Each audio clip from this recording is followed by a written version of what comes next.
Hello students, this is विकास और आप हैं विकास इंस्टीट्यूट पर। तो आज हम केमिस्ट्री का 14 चैप्टर पढ़ने वाले हैं जिसका नाम है बायोमोलिक्यूल्स। इस पर्टिकुलर वीडियो के अंदर मेरी कोशिश रहेगी कि मैं आपको एनसीईआरटी के सभी जो टॉपिक्स हैं वो टच करवा दूं, ताकि इस वीडियो को देखने के बाद आपको एटलीस्ट एनसीईआरटी के अंदर जितने भी टॉपिक्स हैं वो कवर अप हो जाएं। एक चीज़ और है स्टूडेंट्स, जो मैं यहाँ पर अभी टॉपिक्स कवर करवाऊंगा वो आपको 2021 यानी कि 2021 के जो सीबीएसई ने जो सिलेबस रेकमेंड किया है ये उसके अकॉर्डिंगली होंगे। जो है उसका नाम है कार्बोहाइड्रेट्स। कार्बोहाइड्रेट्स होते क्या हैं, सबसे पहले हम उसे देखते हैं कि कार्बोहाइड्रेट्स है क्या, इसका नाम क्यों रखा गया था कार्बोहाइड्रेट्स। इट्स अ कार्बोहाइड्रेट्स यानी कि कार्बन के जो हाइड्रेट्स थे, these are the hydrates of carbon. Hydrates मतलब वाटर को हाइड्रेट्स बोला जाता है। तो कार्बन के हाइड्रेट्स, तो उसके अकॉर्डिंगली इसका एक फॉर्मूला जनरेट किया गया, जैसे CX कार्बन कितनी भी अमाउंट में यहाँ पर प्रेजेंट हो सकता है और वो किसके साथ अटैच होगा, वाटर के साथ अटैच होगा। तो वाटर के भी अपने सारे के सारे मोलिक्यूल्स जो होंगे जितने भी हो सकते हैं वो कार्बन के बराबर भी हो सकते हैं, कार्बन से अलग भी हो सकते हैं। जैसा कि यहाँ पर अगर हम फॉर्मूले की बात करें तो हम एक फॉर्मूला यूज करते हैं, बहुत ही फेमस फॉर्मूला है ग्लूकोज का C6H12O6। तो क्या हम उसको इस फॉर्मूले में कन्वर्ट कर सकते हैं? बिल्कुल कन्वर्ट कर सकते हैं। दैट विल बी C6H2O का 6। तो यहां पर आप देख सकते हैं कि ये बिल्कुल हाइड्रेट्स ऑफ कार्बन के फॉर्मूला को फिट हो रहा है। तो पहले स्टार्टिंग में प्रीमियरली इसको हाइड्रेट्स ऑफ कार्बन बोला जाता था, यानी कि कार्बोहाइड्रेट्स इसलिए बोला जाता था क्योंकि ये हाइड्रेट्स ऑफ कार्बन थे। बट बहुत से ऐसे सब्सटेंसेस थे जो इस फॉर्मूला पर खरे उतरते थे या इस फॉर्मूले पर फिट बैठते थे, बट वो कार्बोहाइड्रेट्स की टर्म में नहीं आते थे, यानी कि वो कार्बोहाइड्रेट्स थे नहीं, बट कार्बोहाइड्रेट्स के फॉर्मूलाज पे वो फिट होते थे। जैसे कि इसके अंदर एक बहुत इंपॉर्टेंट नाम है जो आप अक्सर यूज करते हैं, that is called acetic acid. यदि हम एसिटिक एसिड के फॉर्मूला पर जाएं तो फॉर्मूला क्या बनता है, CH3COOH। तो यहां पर यदि इस फॉर्मूले को थोड़ा सा और ज्यादा प्रिसाइज करें तो दैट विल बी C2H4O2। तो ये भी हाइड्रेट्स ऑफ कार्बन के फॉर्मूला में बिल्कुल फिट होता है। ट्राई करके देखें तो C2 और H2O का ट्वाइस ये इस फॉर्मूले में देखिए बिल्कुल फिट हो रहा है। तो ड्यू टू दिस रीजन ये क्वेश्चन मार्क लगा इस पर्टिकुलर डेफिनेशन के ऊपर।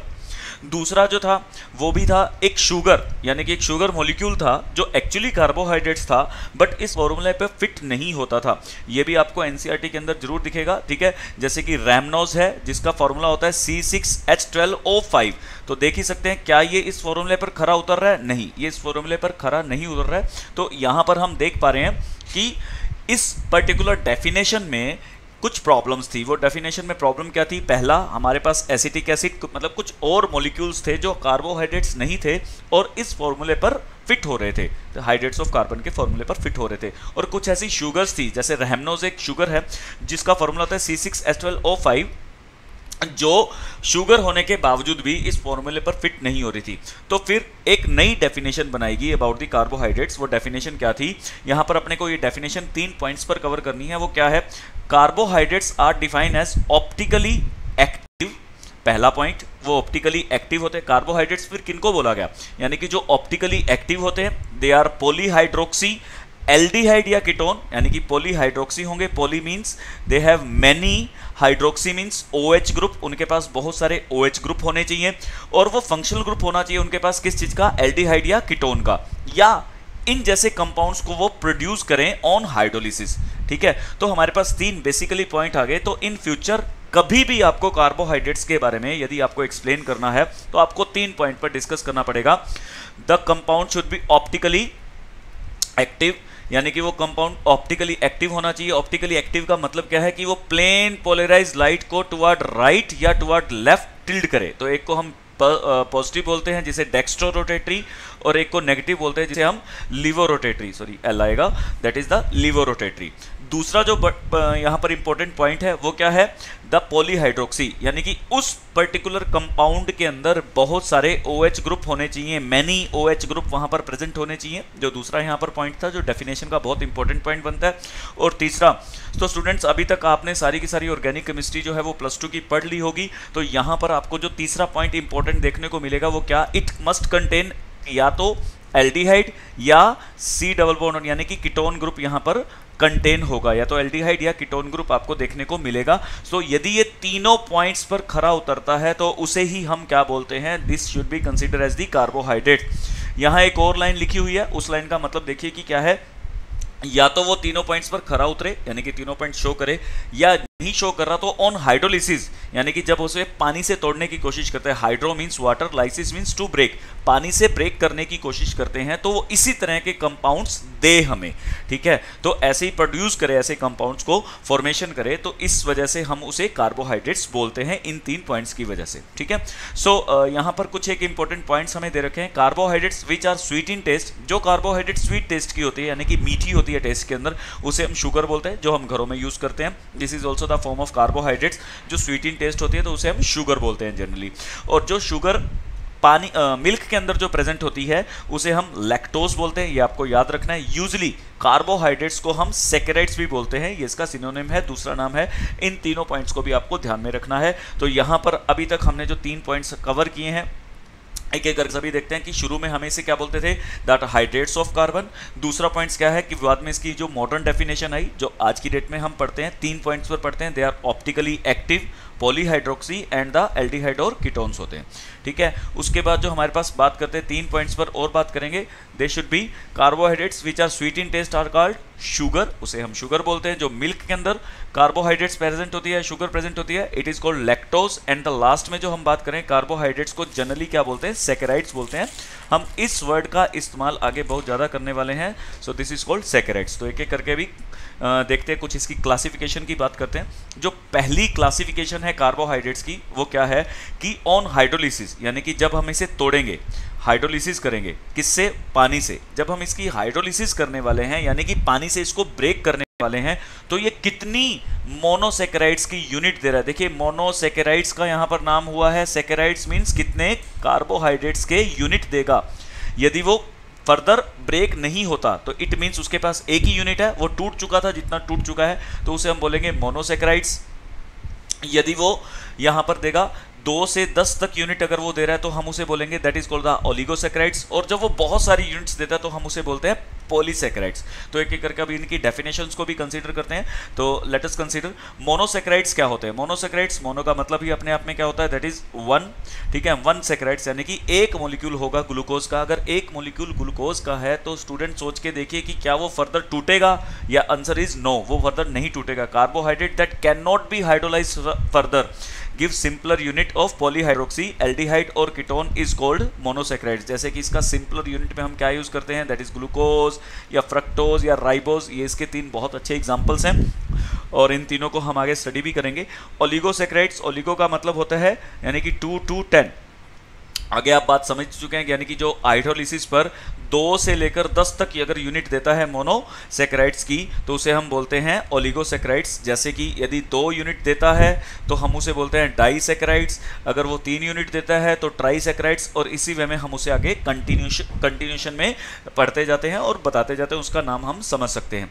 जैसा कि डाइसैकेराइड्स के आपको बहुत अच्छे यहाँ पर एग्जाम्पल दे रखे हैं, that is sucrose and maltose. ये दोनों के दोनों हम आगे इसको कंसिडर भी करेंगे कि इनकी स्ट्रक्चर, वैसे तो अब जो नए प्रोविज़न में देखा जाए तो इनकी स्ट्रक्चर सब नहीं है, बट आगे जब फर्दर अगर आपको डिटेल स्टडी करनी है तो इनकी स्ट्रक्चर्स भी आपको देखने को मिलेगी। देन पॉलीसैकेराइड्स, पॉलीसैकेराइड्स के अंदर हमारे पास बहुत पॉली का मतलब आ गया, तो that means we are talking about many units, many carbohydrates unit. तो carbohydrates which yield a large number of monosaccharide units on hydrolysis, large number यानी कि सो मैनी, बहुत सारी यूनिट्स जो दे रहा है उसको हम क्या बोल देते हैं, that is called the polysaccharides. जो बेस्ट एग्जांपल क्या है इसमें, स्टार्च है, सेलुलोज है, ग्लाइकोजन है, गम्स है, ये सारे के सारे एग्जांपल जो हैं इसके पॉलीसैकेराइड्स के आते हैं। तो ये हमारी पहली क्लासिफिकेशन होगी। तो पहली क्लासिफिकेशन को हमने किस वे में कंसीडर करना है, the number of unit on hydrolysis, कि हाइड्रोलिसिस पर कितनी नंबर ऑफ यूनिट वो प्रोड्यूस कर रहा है, उस बेसिस पर हमने उसको डिफाइन किया।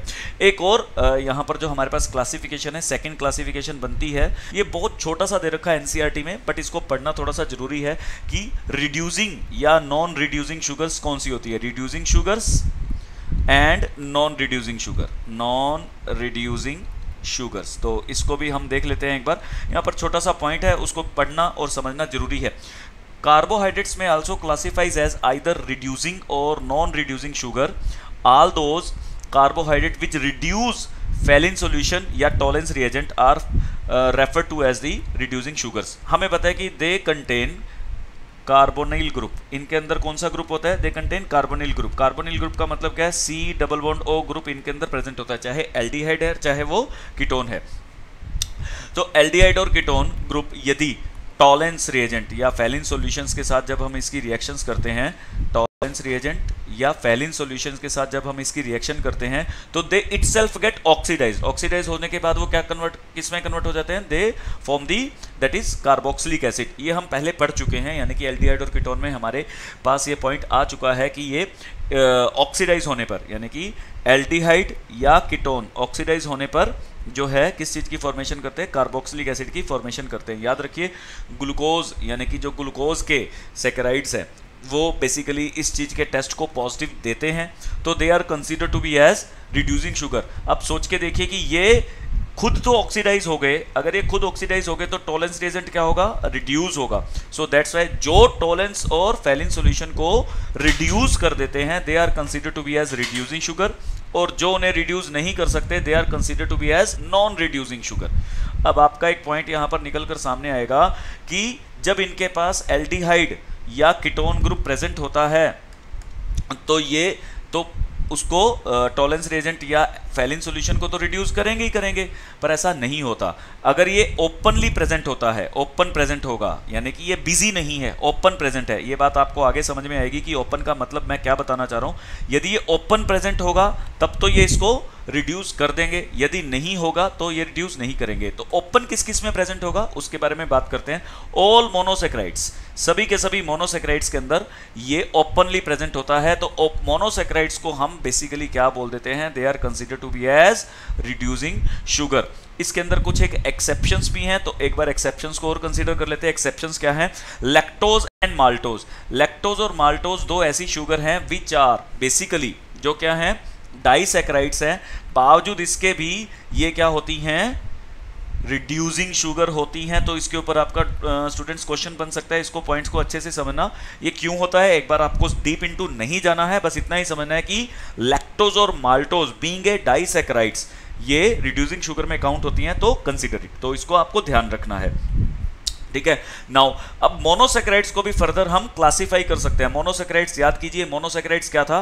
Which does not hydrolysis further, जो और ज्यादा हाइड्रोलाइसिस नहीं हो सकती थी। यानी कि अभी तक हमने जो देखा कि मोनोसैकराइड्स आगे फर्दर हाइड्रोलाइसिस नहीं हो सकती, तो क्या हम मोनोसैकराइड्स को भी आगे क्लासिफाई कर सकते हैं? Yes, the answer is yes, उसे भी कर सकते हैं। तो किस बेस पर करेंगे? हमारा यहाँ पर बेस क्या रहेगा?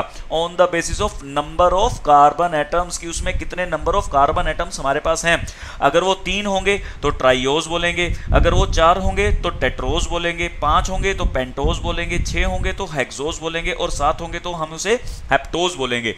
तो हमने बात की उनके अंदर या तो एल्डिहाइड ग्रुप होता है, एल्डिहाइड ग्रुप यानी कि CHO ग्रुप, या कौन सा ग्रुप होगा? कीटोन ग्रुप होगा। तो अगर इनमें से ये वाले ग्रुप आ गए और 3 कार्बन एटम प्रेजेंट है तो हम इसे क्या बोलेंगे? एल्डो ट्राइयोज। तो एल्डिहाइड्स के लिए हम क्या वर्ड यूज कर रहे हैं यहाँ पे? एल्डो। तो ट्राइयोज क्योंकि 3 कार्बन एटम प्रेजेंट है। इसी तरीके से अगर 6 की बात करें तो एल्डो हेक्सोज, ठीक है, ये बात याद रखनी है आपको। सेम वे में कीटोन की बात करेंगे तो कीटो हेक्सोज यहां पर आपको देखने को मिलेगा। तो यहां एक छोटा सा क्वेश्चन है आपके लिए कि यदि मैं ग्लूकोज की बात कर रहा हूं C6H12O6, तो सोच के बताइए कि ये कौन से पर्टिकुलर क्लासिफिकेशन के अंदर आता है। तो हम कहेंगे ये आएगा हमारे पास 6 कार्बन एटम की चेन में, तो दैट इज हेक्सोज में। और ये एल्डिहाइड ग्रुप अगर इसके अंदर प्रेजेंट होता है तो हम इसे बोलते हैं एल्डो हेक्सोज। क्या होता है ये? Aldo hexose. It is Aldo hexose.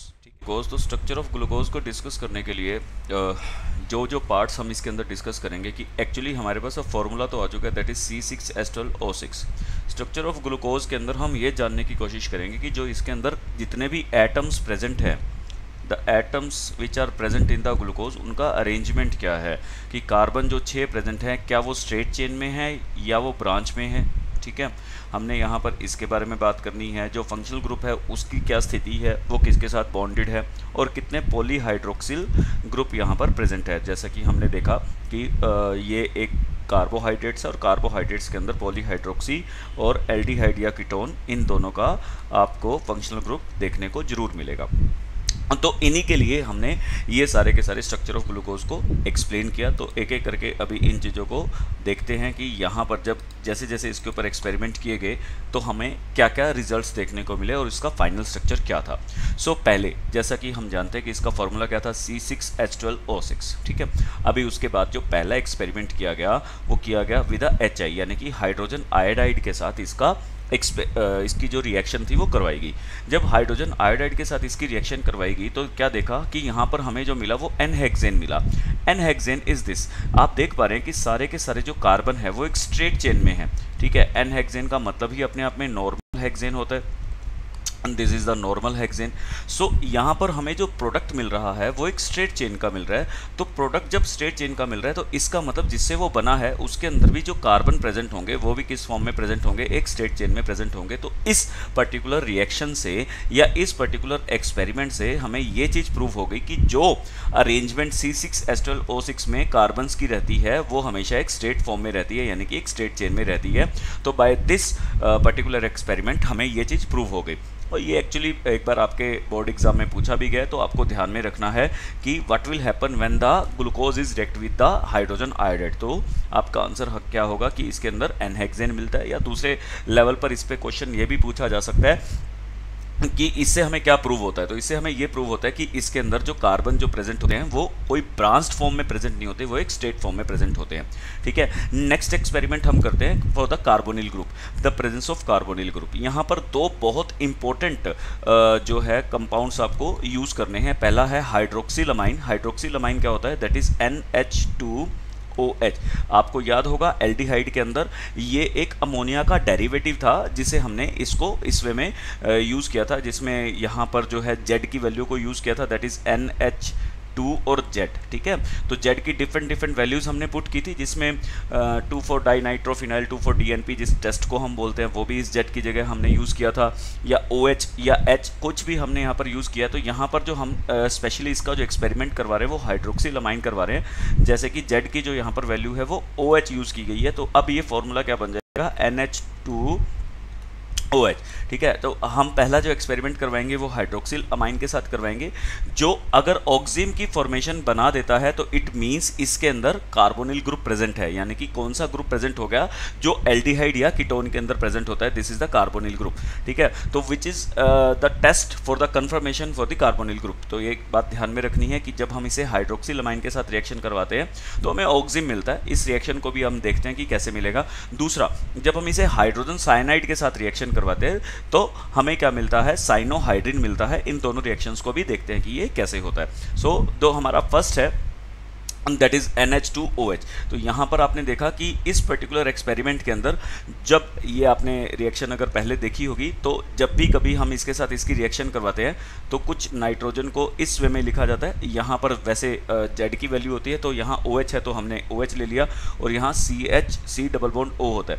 तो जब ये इसके साथ रिएक्शन होती है तो हम कुछ इस तरीके से इसको याद रखते हैं, दैट इज C, और ये वाटर मॉलिक्यूल यहाँ से रिलीज हो जाता है और ये डायरेक्टली जो नाइट्रोजन के साथ इस फॉर्म में कनेक्ट हो जाता है विद द डबल बॉन्ड। तो ये क्या फॉर्मेशन है, दिस इज द ऑक्सिम फॉर्मेशन। तो देखिए कि यहाँ पर इस तरीके की फॉर्मेशन हो रही है। ये जो CH दिखाया गया है एक्चुअली H कार्बन के साथ प्लेस्ड है, बट ये बॉन्डेड किसके साथ है, हाइड्रोजन कार्बन के साथ, और यहाँ पर जो डबल बॉन्ड है वो नाइट्रोजन के साथ बनता है। तो एक्चुअली ये इसकी पोजीशंस होती है। तो यहाँ पर H या जो भी आगे R का जो फॉर्मेशन होगा वो आप देख सकते हैं। जो ग्लूकोज का ये नीचे वाला पोर्शन है, अगर मैं इसे R बोल दूं तो that will B R over here, ठीक है। तो ये ऑक्सिम का फॉर्मेशन बनता है। Cyanohydrin means HCN। HCN अगर ब्रेक होगा तो किस फॉर्म में ब्रेक होगा, H positive and CN negative. तो यहाँ पर आप देख पा रहे हैं ये एज ए न्यूक्लियोफाइल काम करता है। न्यूक्लियोफाइल कहाँ अटैक करता है उसको भी देखते हैं। C डबल बॉन्ड O, ये ब्रेक कैसे होगा, लाइक दिस, ये इस वे में ब्रेक होगा। तो यहाँ पर आप देख सकते हैं कि कार्बन के ऊपर क्या चार्ज आएगा, पॉजिटिव चार्ज आएगा, और ऑक्सीजन के ऊपर क्या चार्ज आएगा, नेगेटिव चार्ज आएगा। और न्यूक्लियोफाइल जो है वो न्यूक्लियोफाइल कार्बन के ऊपर अटैक करेगा और CN इसके साथ अटैच हो जाएगा, क्योंकि यहाँ पर जो हमारा न्यूक्लियोफाइल है वो इस टाइम पर साइनाइड है। तो ये किस चीज़ का फॉर्मेशन करेगा, सोच के देखते हैं।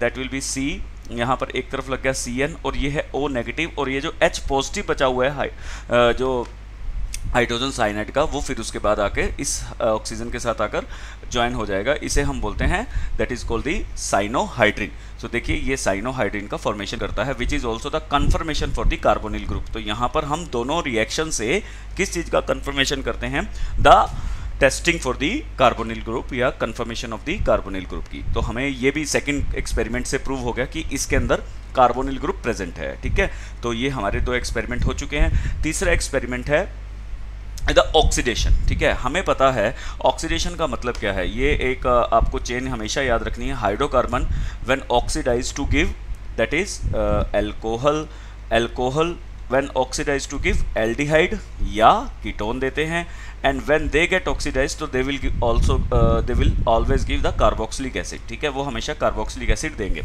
इसका मतलब यदि इनके अंदर एल्डिहाइड या कीटोन ग्रुप है और उनकी जब मैं ऑक्सीडेशन करूंगा, देखिए यहाँ से केवल यहाँ जाना है तो यहाँ पर आपको वीक ऑक्सीडाइजिंग एजेंट से भी काम चल जाएगा, वीक ऑक्सीडाइजिंग एजेंट। पर यदि यहाँ से यहाँ जाना है तो सोचिए आपको स्ट्रॉन्ग ऑक्सीडाइजिंग एजेंट का यूज़ करना पड़ेगा। तो यहाँ पर हमें SOA यानी कि स्ट्रॉन्ग ऑक्सीडाइजिंग एजेंट यूज़ हो रहा है, यहाँ पर हमें वीक ऑक्सीडाइजिंग एजेंट से ही जो हमारे एल्डिहाइड या कीटोनिक ग्रुप है वो किसके अंदर किसके अंदर कन्वर्ट हो जाएंगे, कार्बोक्सिलिक एसिड के अंदर कन्वर्ट हो जाएंगे। तो अब मैं आपके सामने 2 ऑक्सीडाइजिंग एजेंट की बात कर रहा हूं, जैसे कि ये पहला है bromine water.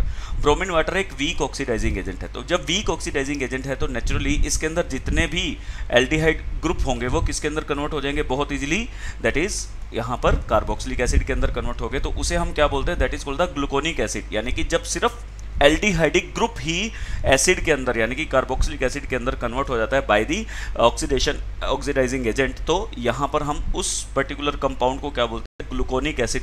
Rest of the compound बिल्कुल सेम है, इस पूरे के पूरे कंपाउंड में कोई फर्क नहीं पड़ा। यदि इसे मैं R बोल रहा हूँ तो यहाँ पर भी ये R ही है, इसमें कोई चेंजेस नहीं आए हैं, ध्यान से देखिए।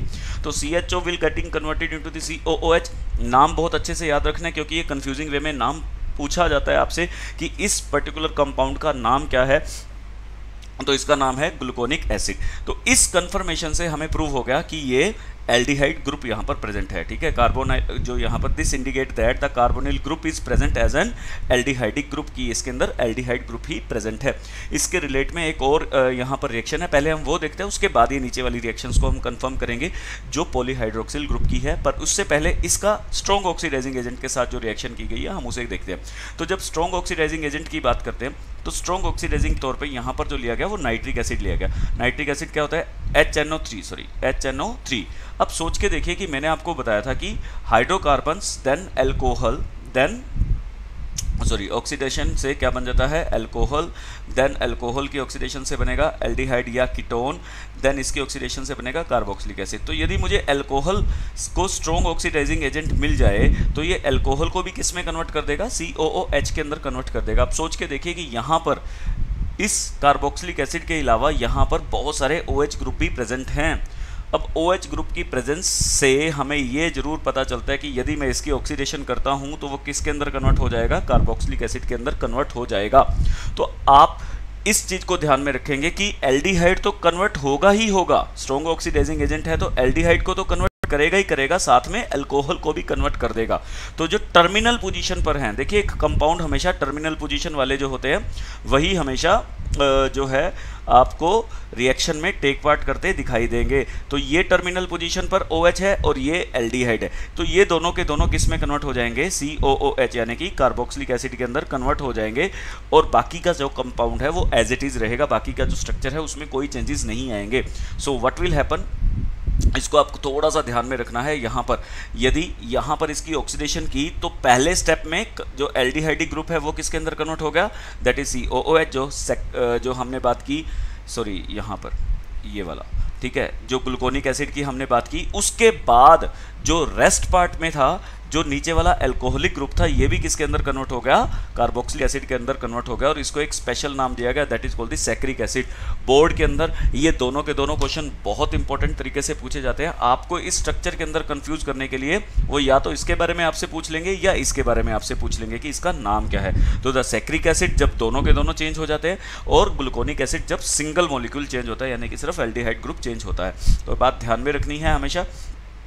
उसके बाद जो हमारा नेक्स्ट एक्सपेरिमेंट है वो पॉलीहाइड्रोक्सिल ग्रुप के लिए है। पॉलीहाइड्रोक्सी के अंदर हमने क्या देखना है कि इसकी जो रिएक्शन करवानी है that is with the acetic anhydride. तो एसिटिक एनहाइड्राइड के साथ हम इसकी रिएक्शन करवाएंगे और देखेंगे कि कितनी फर्दर आगे रिएक्शन होती है। तो यहाँ पर मैं एसिटिक एनहाइड्राइड का आपको जो फॉर्मूला है वो बताता हूँ, दैट इज CH3COO और H, ये होता है CH3COOH। ये दो हमने एसिटिक एसिड ले लिया और इन दोनों में से एक वाटर मॉलिक्यूल जो है वो यहाँ से रिमूव करवा दिया।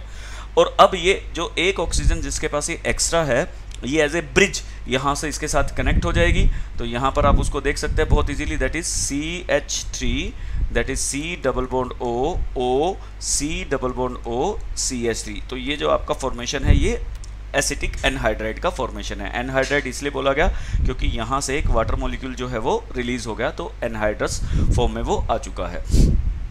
नाउ सी, अब ये रिएक्शन कैसे करते हैं उस चीज़ को समझते हैं। ये मान लीजिए कि आपका कोई भी अल्कोहलिक ग्रुप है, दिस इज OH ROH, कोई भी एक अल्कोहलिक ग्रुप है और ये एसिटिक एनहाइड्राइड या कोई भी एनहाइड्राइड ग्रुप है। तो हम यहाँ पर एसिटिक एनहाइड्राइड का पार्ट ले रहे हैं, तो that is C double bond O O C double bond O and this is CH3। अब कहीं से भी बॉन्ड को ब्रेक कर दीजिए, मान लीजिए कि ये बॉन्ड ब्रेक हुआ। जब ये बॉन्ड ब्रेक हुआ तो ऑक्सीजन और कार्बन के बीच में which one is the more electronegative? Naturally oxygen is more electronegative, तो इलेक्ट्रॉन किसकी तरफ आ जाएंगे? ऑक्सीजन की तरफ। तो इसकी जो ब्रेकेज है वो इस फॉर्म में हो जाएगी, that is CH3 C double bond O with A positive charge, और जो दूसरा कंपाउंड बनेगा इसके साथ में वो क्या बनेगा? That is CH3 COO with a negative charge. तो ये एक नेगेटिव चार्ज आ गया और एक पॉजिटिव चार्ज आ गया। अब देखिए कि यहाँ पर ये OH फॉर्म है, यहाँ पर जो क्लीवेज होती है वो इस फॉर्म में क्लीवेज होती है, ये H यहाँ से अलग हो जाता है। तो देखिए यहाँ पर जब ये बॉन्ड टूटेगा तो O is the more electronegative, तो इलेक्ट्रॉन किसके पास आएंगे? ऑक्सीजन के पास। तो ये बनेगा H positive and RO negative. Clear? अभी ये H पॉजिटिव के ऊपर कौन अटैक करेगा? जो इसका कौन सा पोर्शन था जिसके ऊपर नेगेटिव चार्ज था। तो सोचिए कि एक क्या कंपाउंड मिलने वाला है आपको? HCH3COOH। तो एक तो हमें एसिटिक एसिड मिल जाएगा।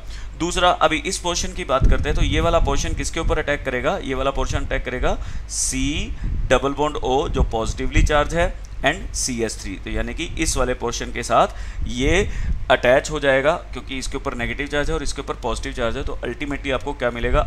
RO that is C double bond O CH3, ये आपको मिल जाएगा।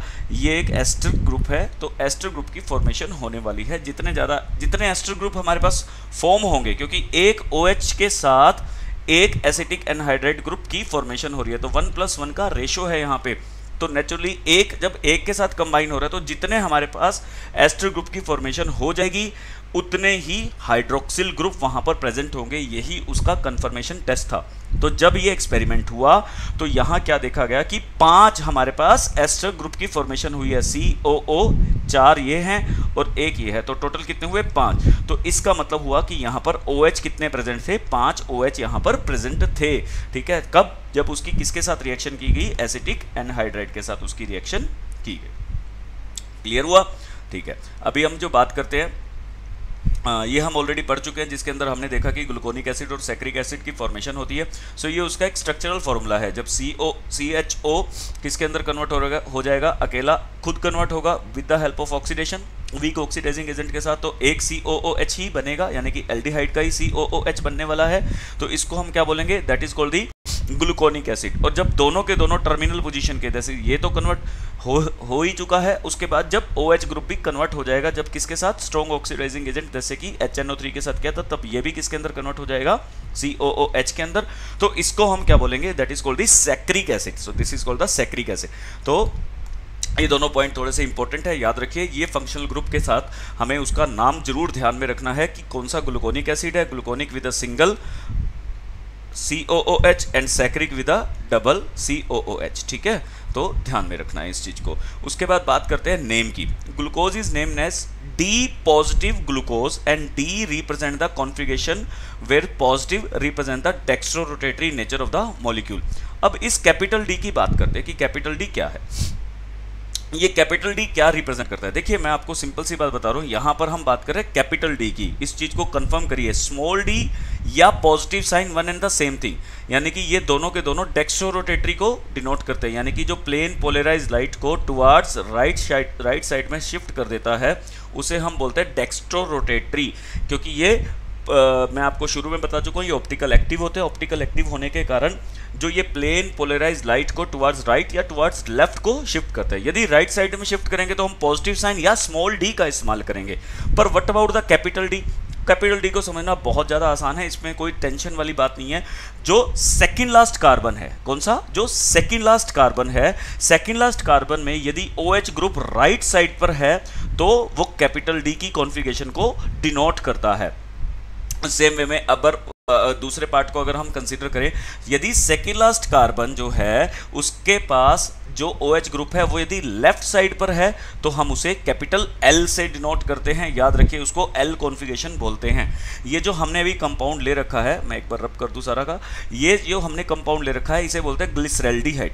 अब इस ग्लिसरैल्डिहाइड के अंदर जो OH ग्रुप है वो राइट साइड में टिल्ड कर रहा है और इसी ग्लिसरैल्डिहाइड में OH ग्रुप लेफ्ट साइड पे टिल्ड कर रहा है। दोनों में फर्क देखिए, एक पॉजिटिव है और एक नेगेटिव है। This positive sign shows the it is dextrorotatory. ये क्या है? डेक्स्ट्रोरोटेटरी है। और ये नेगेटिव साइन क्या शो कर रहा है? दिस इज लीवोरोटेटरी, यानी कि ये लेफ्ट साइड में प्लेन पोलराइज्ड लाइट को शिफ्ट कर रहा है और वो राइट साइड में शिफ्ट कर रहा है। इतना इसमें फर्क है। ये सिर्फ पॉजिटिव नेगेटिव ये दिखा रहे हैं। But what about this OH जो राइट और लेफ्ट में है, इसकी वजह से इसके जो नाम से पहले हम एक कॉन्फ़िगरेशन के लिए वर्ड यूज करते हैं, that is capital D, that is capital D. तो कैपिटल डी को समझिए, कैपिटल डी अगर आ गया तो आपका ध्यान सेकंड लास्ट कार्बन पर होना चाहिए। सेकंड लास्ट कार्बन मतलब सेकंड लास्ट कार्बन का OH हमेशा आपको राइट साइड में मिलेगा, दैट इज डी कॉन्फ़िगरेशन। तो यहाँ पर चाहे हम ग्लूकोज ही ले लें, तो ग्लूकोज के अंदर भी यदि सेकंड लास्ट कार्बन, यानी कि ये सेकंड लास्ट कार्बन है, OH कहाँ है? राइट साइड पे है, तो that is the D configuration, D positive. अब तीनों के अपने अपने अलग अलग मीनिंग है। ग्लूकोज है क्योंकि ग्लूकोज का फॉर्मूला C6H12O6 होगा, उसके अंदर हमें क्या क्या देखने को मिल रहा है? That is positive. Positive means it is dextrorotatory, यानी कि ये प्लेन पोलराइज्ड लाइट को टुवर्ड राइट करेगा। And what is the D configuration? यानी कि सेकंड लास्ट कार्बन पे OH कहाँ है? राइट साइड में है। So and vice versa with the L group को हम इसके वाइस वर्सा डिनोट करते हैं। Now cyclic structure of the glucose. Cyclic का मतलब है ग्लूकोज की जो स्ट्रक्चर है वो क्लोज्ड स्ट्रक्चर है। यही सबसे ज्यादा इंपॉर्टेंट पॉइंट है। देखिए अभी हमें पता लग गया कि ग्लूकोज के अंदर क्या क्या चीजें प्रेजेंट है। इसके अंदर अगर मैं स्पेशली ग्लूकोज की बात करूं तो ये हम कंफर्म कर चुके हैं कि ग्लूकोज के अंदर एल्डिहाइड ग्रुप होता है। तो यदि इसके अंदर एल्डिहाइड ग्रुप प्रेजेंट है तो एल्डिहाइड की सभी रिएक्शंस ये देगा। बट ऐसा नहीं होता है। कुछ एक ऐसी रिएक्शंस है या कुछ एक टेस्ट हैं जो एल्डिहाइड के ये परफॉर्म नहीं करता है। इसका मतलब एल्डिहाइड तो इसके अंदर प्रेजेंट है क्योंकि हम इसका कंफर्मेटरी टेस्ट कर चुके हैं, बट वो एल्डिहाइड फ्री फॉर्म में प्रेजेंट नहीं है। फ्री फॉर्म में प्रेजेंट नहीं है तो इसका मतलब जो इसकी स्ट्रक्चर है वो क्या है? साइक्लिक है, क्लोज्ड है, यानी कि इसने अपनी ही स्ट्रक्चर में किसी के साथ बॉन्ड का फॉर्मेशन किया हुआ है। बहुत इंपॉर्टेंट है, अपनी ही स्ट्रक्चर में, अपने विद इन द मॉलिक्यूल ही इसने बॉन्ड का फॉर्मेशन किया हुआ है, जिसकी वजह से ये एल्डिहाइड के पॉजिटिव टेस्ट नहीं देता है। तो क्या क्या रीजंस है एक बार उसको देख लेते हैं। डिस्पाइट हैविंग एल्डिहाइड ग्रुप होने के कारण भी glucose does not give the Schiff test. जो एल्डिहाइड टेस्ट देते हैं, स्किप टेस्ट देते हैं, and it does not form that is a hydrogen sulphide addition product with NaHSO3, यानी कि सोडियम बाइसल्फाइड के साथ ये हाइड्रोजन सल्फाइड एडिशन प्रोडक्ट नहीं देता है। मतलब यहाँ पर हमें एक इसका नेगेटिव पॉइंट मिला कि ये एल्डिहाइड ग्रुप प्रेजेंट है, बावजूद इसके भी ये सोडियम बाइसल्फाइड के साथ रिएक्शन नहीं देता है, एडिशन प्रोडक्ट नहीं देता है। The penta acetate of the glucose does not react with the hydroxylamine indicate the absence of the free CHO group. अभी जो हमने पेंटा एसीटेट ग्रुप इसके अंदर बनाया है वो फर्दर हाइड्रोक्सिलमाइन के साथ रिएक्शन नहीं देता है, ठीक है, क्योंकि उसके अंदर जो हमने बात ध्यान में रखनी है वो ये रखनी है कि ग्रुप टेस्ट हो रहा है एल्डिहाइड ग्रुप के साथ। वहां पर हमने जो सबको बिजी किया था वो OH, यानी कि हमने टेस्टिंग की थी हाइड्रोक्सिल ग्रुप की, तो बाकी के सभी ग्रुप फ्री हैं। एंड ग्लूकोज इज, उसके बाद जो हमारा रिजल्ट निकला, this is the final result, glucose is found in the exist two form crystalline form named as alpha and beta. अब अल्फा और बीटा को और समझते हैं। देखिए अभी हमने उसके सामने पॉजिटिव साइन लगाया जिसका मतलब क्या होता है, या तो डेक्स्ट्रोरोटेटरी होगा, या नेगेटिव साइन लगाया जिसका मतलब क्या होता है, लीवो। तो ये हमारे पास एक नोटेशन आ गई। एक नोटेशन आ गई डी या एल की। D mean second last carbon को राइट साइड या लेफ्ट साइड पे जब हम टिल्ड करते हैं तो। अब इसके साथ एक और भी पार्ट को हम ऐड करते हैं, या अल्फा या बीटा। भी अल्फा बीटा क्या है उसको समझने की कोशिश करते हैं कि क्या है। तो देखिए उससे पहले मैं आपको ये चीज समझाता हूं कि इसकी स्ट्रक्चर जो है वो साइक्लिक स्ट्रक्चर कैसे है, यानी कि क्लोज्ड स्ट्रक्चर कैसे है। इसका मतलब ये हुआ कि एल्डिहाइड जो है वो अपनी ही रिएक्शन में किसी ना किसी के साथ रिएक्ट करके कुछ एक सेपरेट प्रोडक्ट का फॉर्मेशन करता है। अब वो क्या है उस चीज को समझने की कोशिश करते हैं। उससे पहले मैं आपको एक रिएक्शन बता रहा हूं, उस रिएक्शन को समझिए कि वो रिएक्शन क्या है। What is that reaction? Reaction है कि aldehyde when react with alcohol will form, पहले तो ये हेमी एसिटल की फॉर्मेशन करता है एंड आफ्टरवर्ड्स ये एसिटल की फॉर्मेशन करता है। ये पर्टिकुलर रिएक्शन हम एल्डिहाइड में पढ़ चुके हैं। अब थोड़ा सा उसका जो रिएक्शन कैसे होती है मैं थोड़ा सा उसको आपको समझाने की कोशिश करता हूँ। सी डबल बॉन्ड ओ है, ये मान लीजिए कि एल्डिहाइड ग्रुप है, और जब भी ये अल्कोहल के साथ रिएक्शन करता है तो अल्कोहल को हम OH ग्रुप को कुछ इस वे में शो करते हैं। This is the OH group, ROH। अब जो इसकी ब्रेकिंग होगी वो ब्रेकिंग कैसे होगी उसको देखते हैं। तो यहाँ पर जो बॉन्ड ब्रेक होगा, यहाँ पर मोर इलेक्ट्रोनेगेटिव है, ये बात हम पहले ही देख चुके हैं। So this has the positive charge and this has the negative charge. Plus यहाँ पर क्या होने वाला है, यहाँ पर बॉन्ड इस फैशन में ब्रेक होगा, that will have the H positive and RO negative. ठीक है, भी नेगेटिव के साथ पॉजिटिव को जोड़ दीजिए, पॉजिटिव के साथ नेगेटिव को जोड़ दीजिए। What will happen to this, ये RO ग्रुप, ठीक है, ये कहाँ पर एक्ट करने वाला है, this is act on this. तो देखिए क्या बनेगा, C, और यहाँ पर आपको क्या मिल गया, दिस इज एक साइड पर O नेगेटिव है और ये हो जाएगा दैट इज OR। तो ये हो गया ईदे। ठीक है, अभी ये H के साथ क्या होगा, what will happen this H, तो ये ऑक्सीजन है, ये किसके ऊपर अटैक करेगा, इस हाइड्रोजन के ऊपर अटैक करेगा। तो आपको फाइनली क्या मिलेगा, that will see that OH and OR। सो इस पर्टिकुलर कंपाउंड को मैं क्या बोलूंगा, यदि एल्डिहाइड से शुरू हुआ है, से दिस इज एल्डिहाइड, यदि ये RCHO ग्रुप जो बना हुआ है, तो यहाँ पर आपको देखेंगे मैं इसे बोलूंगा हेमी एसिटल ग्रुप। क्या बोलूंगा इसे, हेमी एसिटल। और उसके फर्दर हम देखते हैं कि जब इस OH की जगह फिर से एक OR और लग जाता है तो उसे हम एसिटल बोलते हैं। यहाँ पर हमें इसी बात पर स्टॉप हो जाना है, मतलब इसी चीज को कंफर्म करना है। अभी मैं जो रिएक्शंस बताने वाला हूँ, तो अब हम देखते हैं कि यहाँ पे इस पर्टिकुलर जो कंपाउंड है हमारा ग्लूकोज मॉलिक्यूल है, उसके अंदर ये रिएक्शन कैसे होती है, यानी कि हेमी एसिटल की फॉर्मेशन कैसे होती है। ये देखिए, ये कार्बन नंबर 1 है, 2 3 4 5 6 कॉन्जिक्यूटिवली यहाँ पर 6 कार्बन की अवेलेबिलिटी है। अब यहाँ पर ग्लूकोज ग्लूकोज के अंदर जो है एल्डिहाइड ग्रुप भी प्रेजेंट है और अल्कोहल ग्रुप भी प्रेजेंट है। तो ये अपने अंदर ही, मतलब अपने ग्रुप के अंदर ही किसी ना किसी अल्कोहल के मॉलिक्यूल के साथ बॉन्ड का फॉर्मेशन करेगा। ठीक है, यानी कि अब देखिए जो मैं आपको शुरू से बताना चाह रहा हूं, यहाँ पर जो ग्लूकोज है, that glucose is not present in the free form. Free form में क्यों प्रेजेंट नहीं है, क्योंकि वो खुद ब खुद अपने ही किसी मॉलिक्यूल के पार्ट के साथ रिएक्ट कर चुका है। और किस चीज की फॉर्मेशन करेगा, हेमी एसिटल की फॉर्मेशन करेगा। हेमी एसिटल इसलिए, ये कंप्लीट एसिटल फॉर्मेशन इसलिए नहीं करता क्योंकि हाफ, यानी कि एक तरफ का पोर्शन ही OR में कन्वर्ट होगा, नेक्स्ट पोर्शन नहीं रहेगा, जो हम अभी डिस्कस कर चुके हैं उसके बारे में। तो देखते हैं कि ये अब किस तरीके की फॉर्मेशन करता है। चलिए, सेकंड क्वेश्चन यहाँ पर ये उठता है कि ये किस मॉलिक्यूल के, यानी कि किस अल्कोहल के मॉलिक्यूल के साथ ये रिएक्ट करेगा, यानी कि हाइड्रोक्सिल मॉलिक्यूल के साथ रिएक्ट करेगा। ये दूसरे के साथ, तीसरे के साथ, चौथे के साथ या पांचवें के साथ? एक्चुअली ये करेगा पांचवें के साथ, क्योंकि इसके साथ जो इसकी कंपेटेबिलिटी है, यानी कि स्टेबिलिटी है, ये सबसे ज्यादा होगी। तो ये 5th कार्बन के OH मॉलिक्यूल के साथ, OH ग्रुप के साथ ये अपनी रिएक्शन शो करेगा। जो इसको देखते हैं, कंसीडर करते हैं कि ये किस तरीके से करेगा। ठीक है, तो ये रहा मेरा पहला carbon C double bond O, और यहाँ पर हम बात करते हैं H, ये मेरा बन गया that is aldehyde group. Now 1 2 3 4 5 और 6। ठीक है, ये रहा CH2OH।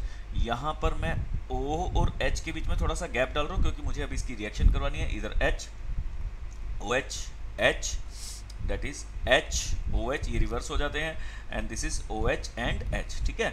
अभी यहाँ पे ये किस तरीके से बॉन्ड अपना ब्रेक करेगा, लाइक दिस। तो यहाँ पर जब ये बॉन्ड ब्रेक करेगा तो हम इसे फिर से अभी दोबारा से लिखते हैं सारा का सारा, दैट विल बिकम C, तो ये पॉजिटिव हो जाएगा, and that will become negative, और यहाँ पर आ जाएगा H, एंड दिस इज 1 2 3 4 5 और 6। सेम वे में इस पर कोई चेंजेस नहीं आए, यहाँ पर H है। अब ये क्या होगा, ये यहाँ पर थोड़ा सा हम इसे चेंजेस में दिखाते हैं, this will become slightly negative and this will become slightly positive, क्योंकि ये बॉन्ड ब्रेक हो रहा है, ठीक है। अब स्लाइटली पॉजिटिव और नेगेटिव होगा तो देखिए क्या होगा, दिस O नेगेटिव, और यहाँ पर आपको क्या मिल जाएगा, H पॉजिटिव, क्योंकि ये से बॉन्ड ब्रेक हो चुका है, याद रखिए।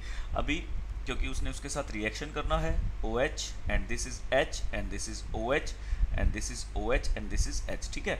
अभी now this oxygen will attack to this carbon, ये इस कार्बन के साथ अटैक करेगी, तो देखते हैं कि क्या बनता है फर्दर। देखिए नाउ C, अभी क्या करते हैं, इस O को नेगेटिव को मैं नीचे लिख रहा हूँ, इसको नीचे लिख रहा हूँ, और इस H को यहाँ पे, तो देखते हैं बाकी की बाकी सारी रिएक्शन कैसे रखती है। COH, this is H, CHOH, बाकी किसी भी पार्ट को हमने डिस्टर्ब अभी नहीं किया है, वो सारा का सारा पोर्शन ऐसे चल रही है। ये फोर्थ का कार्बन है, और फिफ्थ का देखिए क्या होगा, ये फिफ्थ का जो ऑक्सीजन है, दिस ऑक्सीजन इस कार्बन के साथ अटैच हो गया, ठीक है। जैसा कि अभी हमने देखा, ये बॉन्ड थोड़ा सा लेंथी बनेगा, तो आपको लेंथी बॉन्ड दिखाना है। सो दिस इज ए बॉन्ड, ये बॉन्ड बना, ठीक है। तो इसका पॉजिटिव चार्ज खत्म हो गया और इस ऑक्सीजन का नेगेटिव चार्ज खत्म हो गया। याद रखिए कि अभी इस ऑक्सीजन के ऊपर एक नेगेटिव चार्ज है, और जो लास्ट वाला है वो क्या होगा, CH2OH, ये अभी तक एज इट इज पड़ा हुआ है। तो ये एक साइक्लिक चेन बन गई। अभी ये स्टेबल नहीं है, एक हमारे पास H पॉजिटिव रखा हुआ है और एक O नेगेटिव रखा हुआ है। तो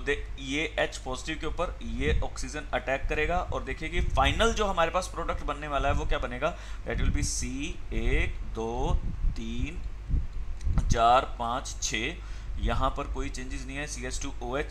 यहाँ से हमने एक ऑक्सीजन जो है वो इस फिफ्थ वाले कार्बन के साथ अटैच कर दिया, अभी मैं बता चुका हूँ आपको। तो ये अभी इसके साथ अटैच हो गया। नाउ दिस, जब ये ऑक्सीजन इस हाइड्रोजन के साथ अटैच होगा, दैट विल बिकम OH। अभी क्या होगा, H, that is OH, that is H, that is H, that is OH, और ये OH, दिस इज H, और ये सारा का सारा मॉलिक्यूल आपका कंप्लीट हो चुका। अब बताइए कि क्या कहीं इस, ये हमारा फाइनल मॉलिक्यूल है, ठीक है, ये हमारा फाइनल मॉलिक्यूल है ग्लूकोज का। क्या किसी भी जगह आपको अब एल्डिहाइड ग्रुप नजर आ रहा है? नो। अब एल्डिहाइड ग्रुप जो है वो प्रेजेंट नहीं है, क्योंकि अब ये साइक्लिक स्ट्रक्चर में मौजूद है, यानी कि क्लोज स्ट्रक्चर में मौजूद है, present in the close structure. तो क्लोज स्ट्रक्चर में प्रेजेंट होने की वजह से ये जो एल्डिहाइड ग्रुप की प्रेजेंस है उसके टेस्ट पॉजिटिव नहीं देता, जिसकी वजह से हमें पता चल जाता है कि ये साइक्लिक फॉर्मेशन करता है, साइकिल बना रहा है। देखिए क्लोज स्ट्रक्चर की फॉर्मेशन कर रहा है, तो इस वजह से। अभी इस OH पर पार्ट देखते हैं, ठीक है। मैं थोड़ा सा कलर चेंज करता हूँ, आपको थोड़ा सा और ज़्यादा समझ में आ जाएगा। नाउ सी दिस OH, इस OH को देखिए, ये OH कौन सी जगह पर है, this is at the right side. अगर ये राइट साइड पर है तो राइट साइड का मतलब हुआ ये अल्फा बना रहा है, अल्फा। नाउ सी अल्फा, अब मैं लिख रहा हूं सारे के सारे, अल्फा D पॉजिटिव ग्लूकोज, ठीक है, अल्फा D पॉजिटिव ग्लूकोज। तो हर चीज का एक मीनिंग है। अल्फा, अल्फा शोज द, जो फर्स्ट कार्बन है उसका OH देखिए कहां है, that is in the right side, ये राइट साइड में है, तो दैट इज अल्फा। वो लेफ्ट साइड में होता तो दैट विल बी बीटा। तो D किसको दिखा रहा है, दैट इज कॉन्फिगरेशन को दिखा रहा है। जो सेकंड लास्ट कार्बन है, कौन सा OH यूज हुआ, द सेकंड लास्ट कार्बन का जो OH है वो यूज हुआ, so that is why it is D। And plus sign दिखा रहा है dextrorotatory, and this is glucose. तो हर चीज का अपना एक मीनिंग है, हर एक सिस्टम का यहाँ पर एक पार्ट का एक अपना एक मीनिंग है। तो उसी मीनिंग को हमें यहाँ पर समझना है कि ये किस वजह से अल्फा D पॉजिटिव यहाँ पर शो किए गए हैं। Clear about this thing. तो इसी के बेसिस पर हम यहाँ पर बीटा भी बना सकते हैं। हम बीटा के लिए आप अपनी ट्राई कीजिएगा कि how we can form the beta. Beta के लिए जो चेन बनेगा वो यहाँ से, तब उस टाइम OH इधर आ जाएगा। तो सोच के देखिए, वो बीटा जब बनेगा तो यहाँ पर हमें L कॉन्फ़िगरेशन का यूज करना पड़ेगा, क्योंकि OH जो होगा वो ये वाला होगा, ये बॉन्ड ब्रेक होगा, दिस इज नेगेटिव, और यहाँ से इस चीज की फॉर्मेशन ये हो रही होगी। तो याद रखिएगा, ठीक है। तो उस चीज को हमें ध्यान में रखना है। क्लियर है, ये हमारा सारा का सारा पोर्शन हुआ। अभी जो लास्ट है, अभी देखिए ग्लूकोपाइरेनोज और फ्रक्टोफ्यूरेनोज, ये दो तरह की स्ट्रक्चर्स और यहाँ पर फॉर्मेशन होती है। अभी साइक्लिक स्ट्रक्चर का जो डेरिवेटिव माना गया वो क्या माना गया, पायरेनोज। मैं स्पेशली किसकी बात कर रहा हूँ, I am talking about the glucose only. तो ग्लूकोज के लिए अभी एक और जो फॉर्मेशन आपको ध्यान में रखनी है, that is the only of this is of the pyranose. Pyranose का स्ट्रक्चर जो है वो याद रखना है। पायरेनोज क्या होता है, दिस इज पायरेनोज एक्चुअली, ये पायरेनोज का स्ट्रक्चर है जो अभी आपके सामने दिख रहा है। जो हर कॉर्नर है वो एक कार्बन को रिप्रेजेंट कर रहा है, दिस इज द कार्बन। तो कितने कार्बन है, 1 2 3 4 5, 5 कार्बन है। तो और होते हैं हमारे पास कितने हैं, 6 ग्लूकोज के अंदर होते हैं। तो वो इसका डेरिवेटिव कैसे हो सकता है, अब हम उसको भी कंसीडर करेंगे, ठीक है। सो बेसिकली देखिए, अब मैं यहाँ पर ग्लूकोज का स्ट्रक्चर बना रहा हूँ और ग्लूकोज के स्ट्रक्चर के अंदर आपको यहाँ पर देखने को मिलेगा कि कैसे वो पायरेनोज की स्ट्रक्चर में फिट होता है, कैसे आपको उसको फिट करना है। तो मैं अभी यहाँ पर जो बना रहा हूँ, आपको उसका नाम डिसाइड करना है कि वो क्या होगा। 1 2 3 4 5 6, ये 6 है।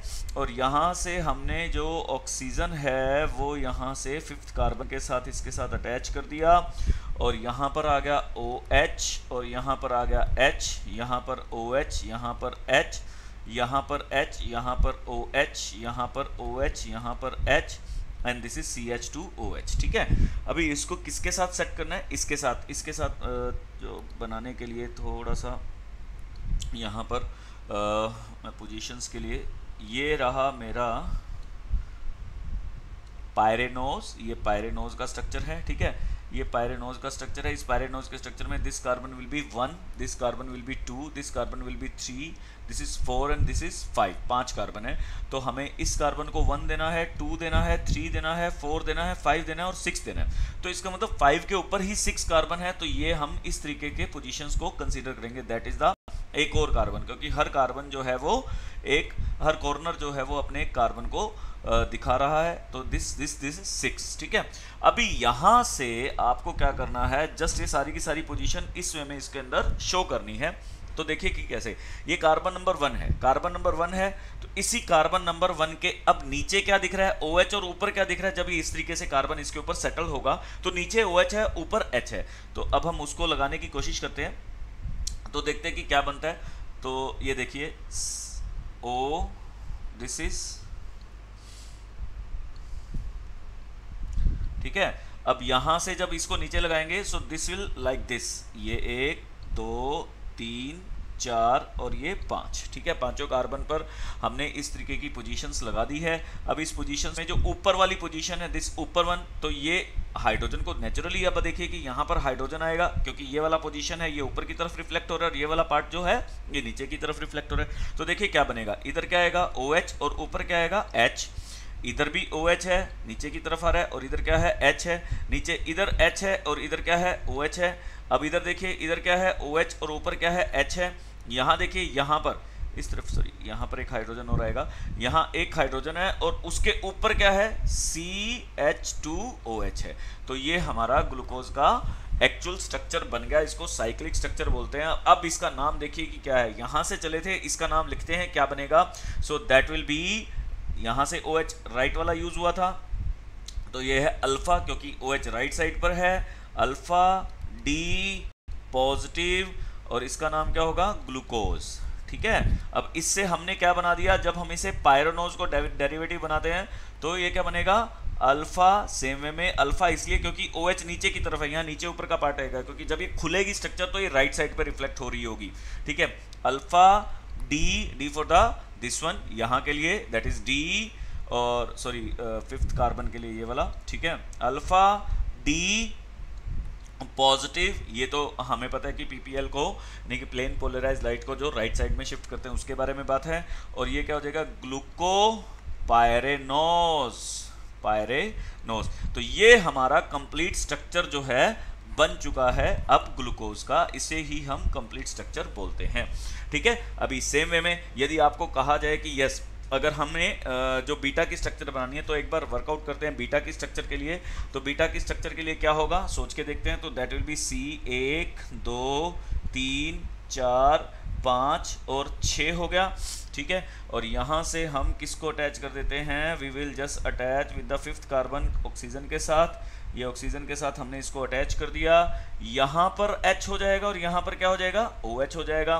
बाकी सभी सिचुएशन जो रहेंगी वो सेम रहेंगी। This is H and this is OH, this is OH, this is H and this is H2O OH, ये बन जाएगा। अभी इसको स्ट्रक्चर को यदि मुझे इसी के ऊपर बनाकर देखना है तो कैसे बनाकर देखेंगे, we will do it like this only. ये रहा पायरेनोज, ये पायरेनोज का स्ट्रक्चर बन चुका है। अब ये कार्बन नंबर 1 है, 2 है, 3 है, 4 है, 5 है और 6 है।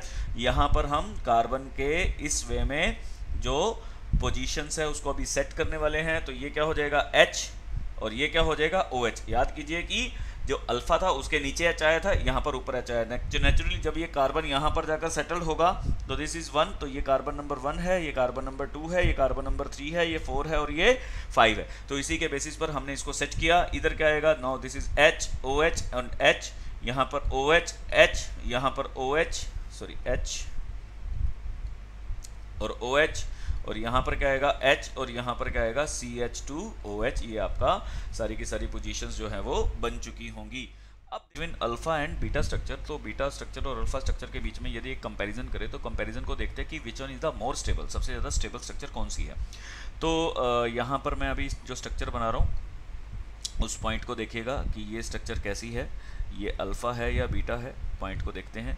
सो ये रहा हमारे पास कार्बन की पोजीशंस और ये रही first position, second position, third position, fourth position and fifth position.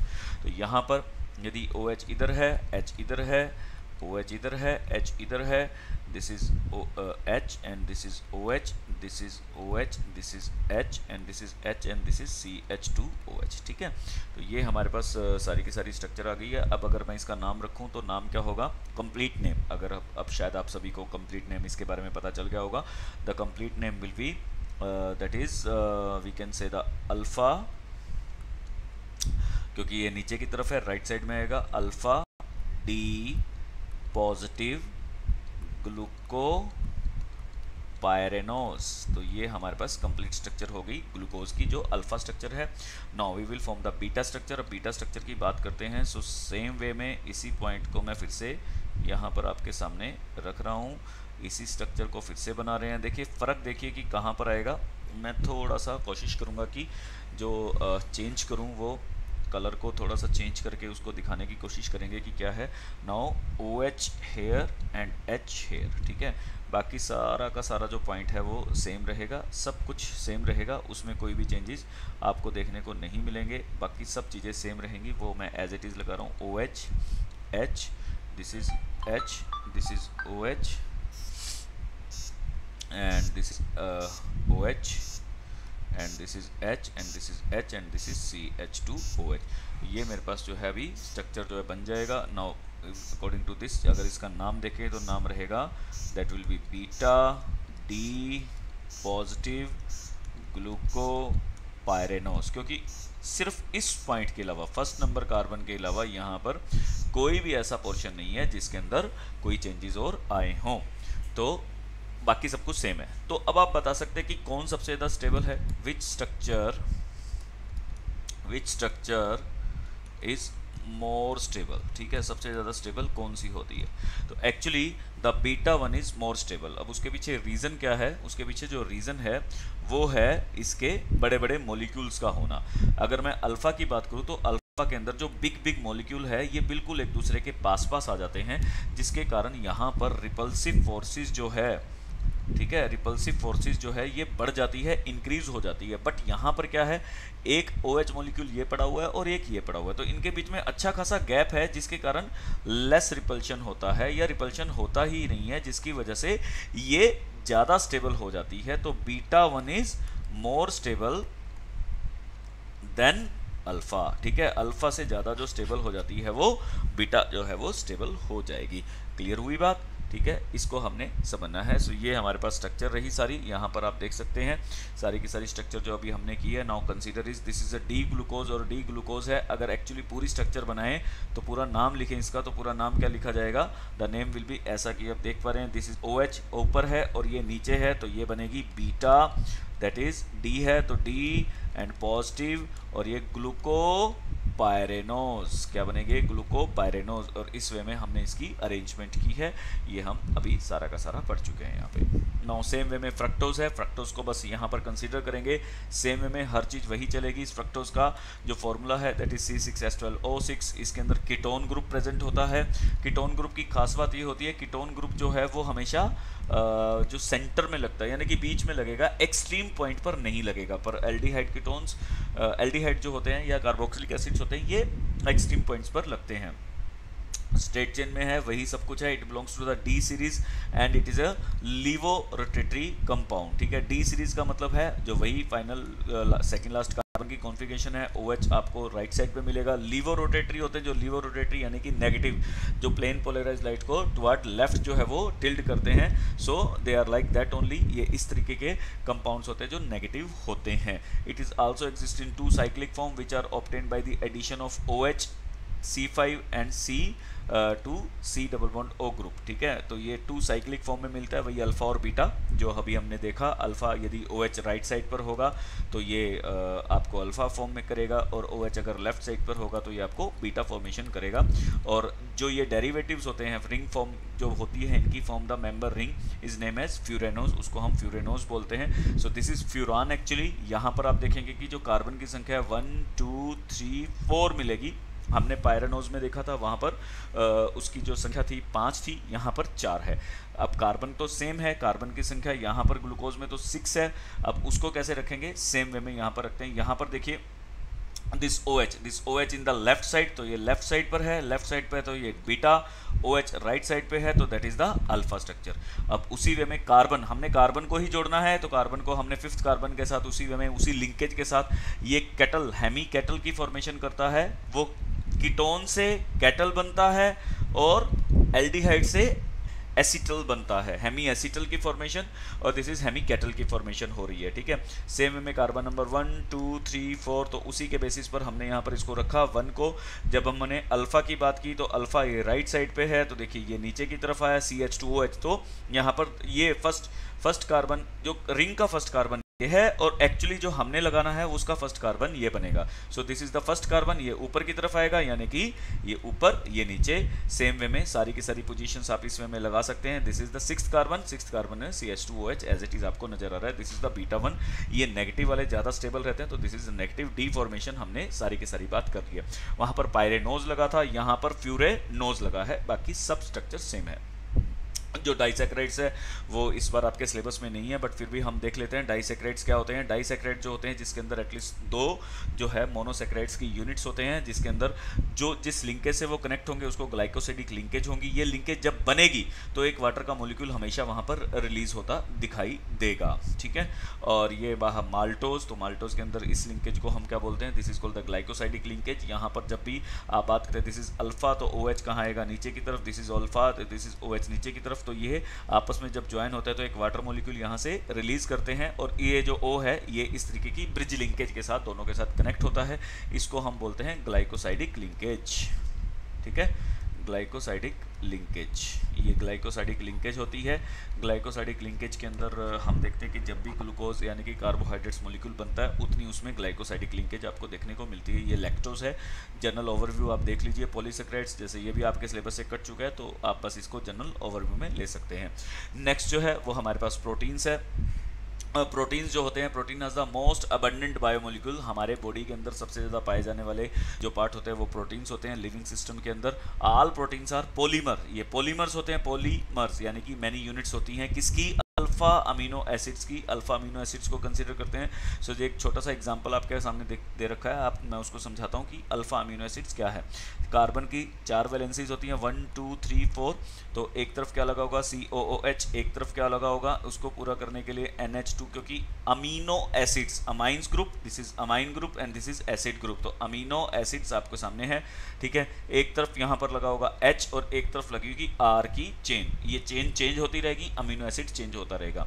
अब इस कार्बन को देखते हैं, ये कार्बन जो है ये कार्बन अल्फा कार्बन है, क्योंकि फंक्शनल ग्रुप के जस्ट जो साथ वाला कार्बन होता है उसे हम अल्फा कार्बन बोलते हैं। मैं फिर से बता रहा हूँ, कॉमन नेम के अंदर ये बात बोली जाती है कि जो फंक्शनल ग्रुप है, फंक्शनल ग्रुप के जो साथ वाला कार्बन होता है, बिल्कुल एडजेसेंट कार्बन होता है, वो अल्फा कार्बन होता है। तो इसीलिए इसको बोलते हैं alpha amino acids. These are called alpha amino acids. तो बाद वाले कार्बन्स क्या होंगे इसके बाद, अगर इसके बाद भी कार्बन होता तो that will be called the beta carbon. अब इसी अल्फा कार्बन के साथ आपका अमाइन ग्रुप लगा हुआ है और ये आर की चेन लगी हुई है और एच लगा हुआ है। सबसे सिंपलेस्ट अमीनो एसिड की बात करें तो सबसे सिंपलेस्ट अमीनो एसिड क्या होगा, इस आर की चेन की जगह यदि हम एच लगा दें, यहाँ भी एच लगा हुआ है ऑलरेडी क्योंकि यही चीज़ चेंज होने वाली है, तो ये सबसे सिंपलेस्ट अमीनो एसिड बनता है NH2।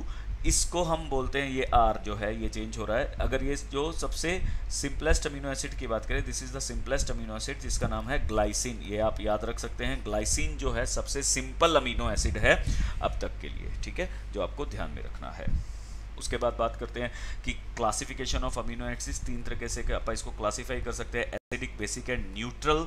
एसिडिक, बेसिक और न्यूट्रल की बात करें तो देखो बड़ा सिंपल सा पॉइंट है, इसके अंदर एसिडिक ग्रुप भी प्रेजेंट है, इसके अंदर बेसिक ग्रुप भी प्रेजेंट है, और न्यूट्रल की बात है जब ये दोनों बराबर होंगे। यदि एसिडिक ग्रुप की संख्या ज़्यादा है, ठीक है, क्यों जो आर है, आर हम चेंज करते जा रहे हैं, यदि उस आर के अंदर एसिडिक ग्रुप आपका एक्स्ट्रा लग गया तो हम उसे क्या कहेंगे, एसिडिक अमीनो एसिड। ठीक है, देखिए यहाँ पर आपने अभी जो अमीनो एसिड्स की स्ट्रक्चर देखी है, are that is COOH, that is NH2 और ये है H।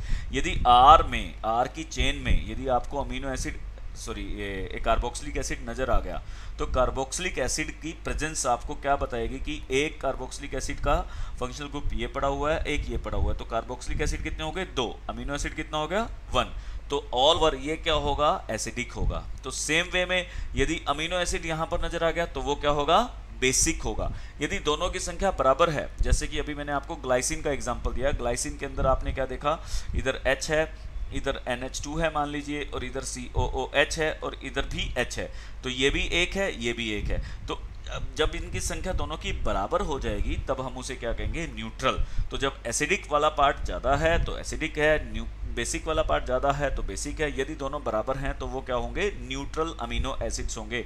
More number of amino than carboxylic group is called basic. यदि अमीनो ग्रुप ज़्यादा है, कार्बोक्सिलिक ग्रुप ज़्यादा है तो एसिडिक। यदि इक्वल नंबर है तो that will be considered as a neutral, उसे हम न्यूट्रल अमीनो एसिड्स बोलेंगे।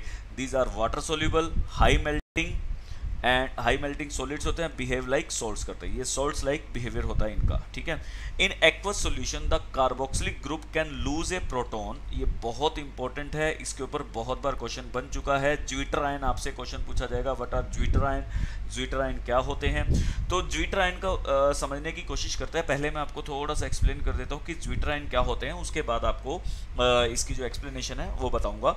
ज्विटर आयन जो होते हैं, जब आप बस सिंपल ये बात मान के चलिए कि जब जो न्यूट्रल होगा, द न्यूट्रल, जो न्यूट्रल होंगे यानी कि जिनके अंदर जो अमाइन ग्रुप है और जो एसिडिक ग्रुप है उनकी संख्या बराबर होगी, वो ज्विटर आयन की तरह करते हैं। कब करते हैं, जब वो वाटर सोल्यूबल होते हैं। कब होते हैं, जब वो वाटर सोल्यूबल होते हैं, यानी कि उनको जब पानी में डाल दिया जाता है। तो पानी में डालने के बाद होगा क्या, इनका आयनाइजेशन होगा।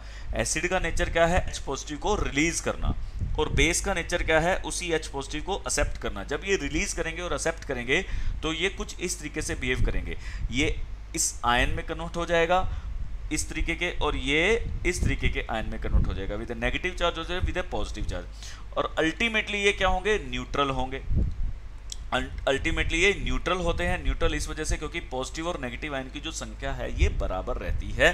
सो by this way we can say that इसे हम ज्विटर आयन बोलते हैं। This is called the zwitter ion. ठीक है, जो डाइपोलर होना चाहिए, dipolar ion is known as zwitter ion. तो ये ज्विटर आयन की तरह बिहेव करता है। देखिए, in aqueous solution the carboxylic group can lose a proton. Carboxylic group ने प्रोटॉन को लूज किया, and amino acid can accept this proton, और उसी ने ही अमीनो एसिड ने जो बेस है उसने एक प्रोटॉन को एक्सेप्ट किया, give rise to a dipolar ion, जिसको एक डाइपोलर आयन बोलते हैं, नोन एज ज्विटर आयन, जिसको हम ज्विटर आयन बोलते हैं। In zwitter ionic form amino acid shows the amphoteric behaviour. ये अपना जो बिहेवियर है ये एम्फोटेरिक शो करता है, एसिडिक बी और बेसिक बी। तो एसिडिक बिहेवियर कैसे शो कर रहा है? By losing A proton. और बेसिक बिहेवियर कैसे शो कर रहा है? Bye accepting A proton and react both with acid and base. और इस वजह से ये एसिड और बेस के साथ, दोनों के साथ रिएक्ट करता है, तो इसे हम ज्विटराइन बोलते हैं। बहुत इंपॉर्टेंट है, बार बार कह रहा हूँ, ये काफी बार पूछा गया है। तो यहाँ पर आप देख सकते हैं, this is COOH, this is NH2, ये नॉर्मल अमीनो एसिड्स की फॉर्म है। यहाँ R लिखा हुआ है इसलिए अमीनो एसिड है। अब इसी R में कोई चेंजेस नहीं आए, CH में कोई चेंजेस नहीं आए, बस इसने एक प्रोटॉन को लूज किया और इसने एक प्रोटॉन को एक्सेप्ट किया, तो इसको हम ज्विटराइन बोलते हैं।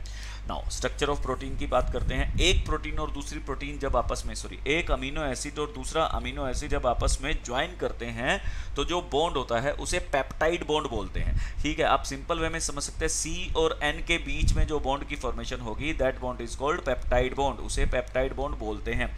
जैसे कि अभी हमने एसिड के बारे में, सॉरी अपने कार्बोहाइड्रेट्स के बारे में जब बात की, तो कार्बोहाइड्रेट्स के अंदर इस बॉन्ड को हम ग्लाइकोसाइडिक बॉन्ड बोलते थे और यहाँ पर वो बॉन्ड पेप्टाइड बॉन्ड हो जाता था। सेम है, यहाँ भी जब ये बॉन्ड का फॉर्मेशन होता था तो वाटर मॉलिक्यूल रिलीज होता था, यहाँ भी जब बॉन्ड का फॉर्मेशन होगा तो एक वाटर मॉलिक्यूल रिलीज होगा।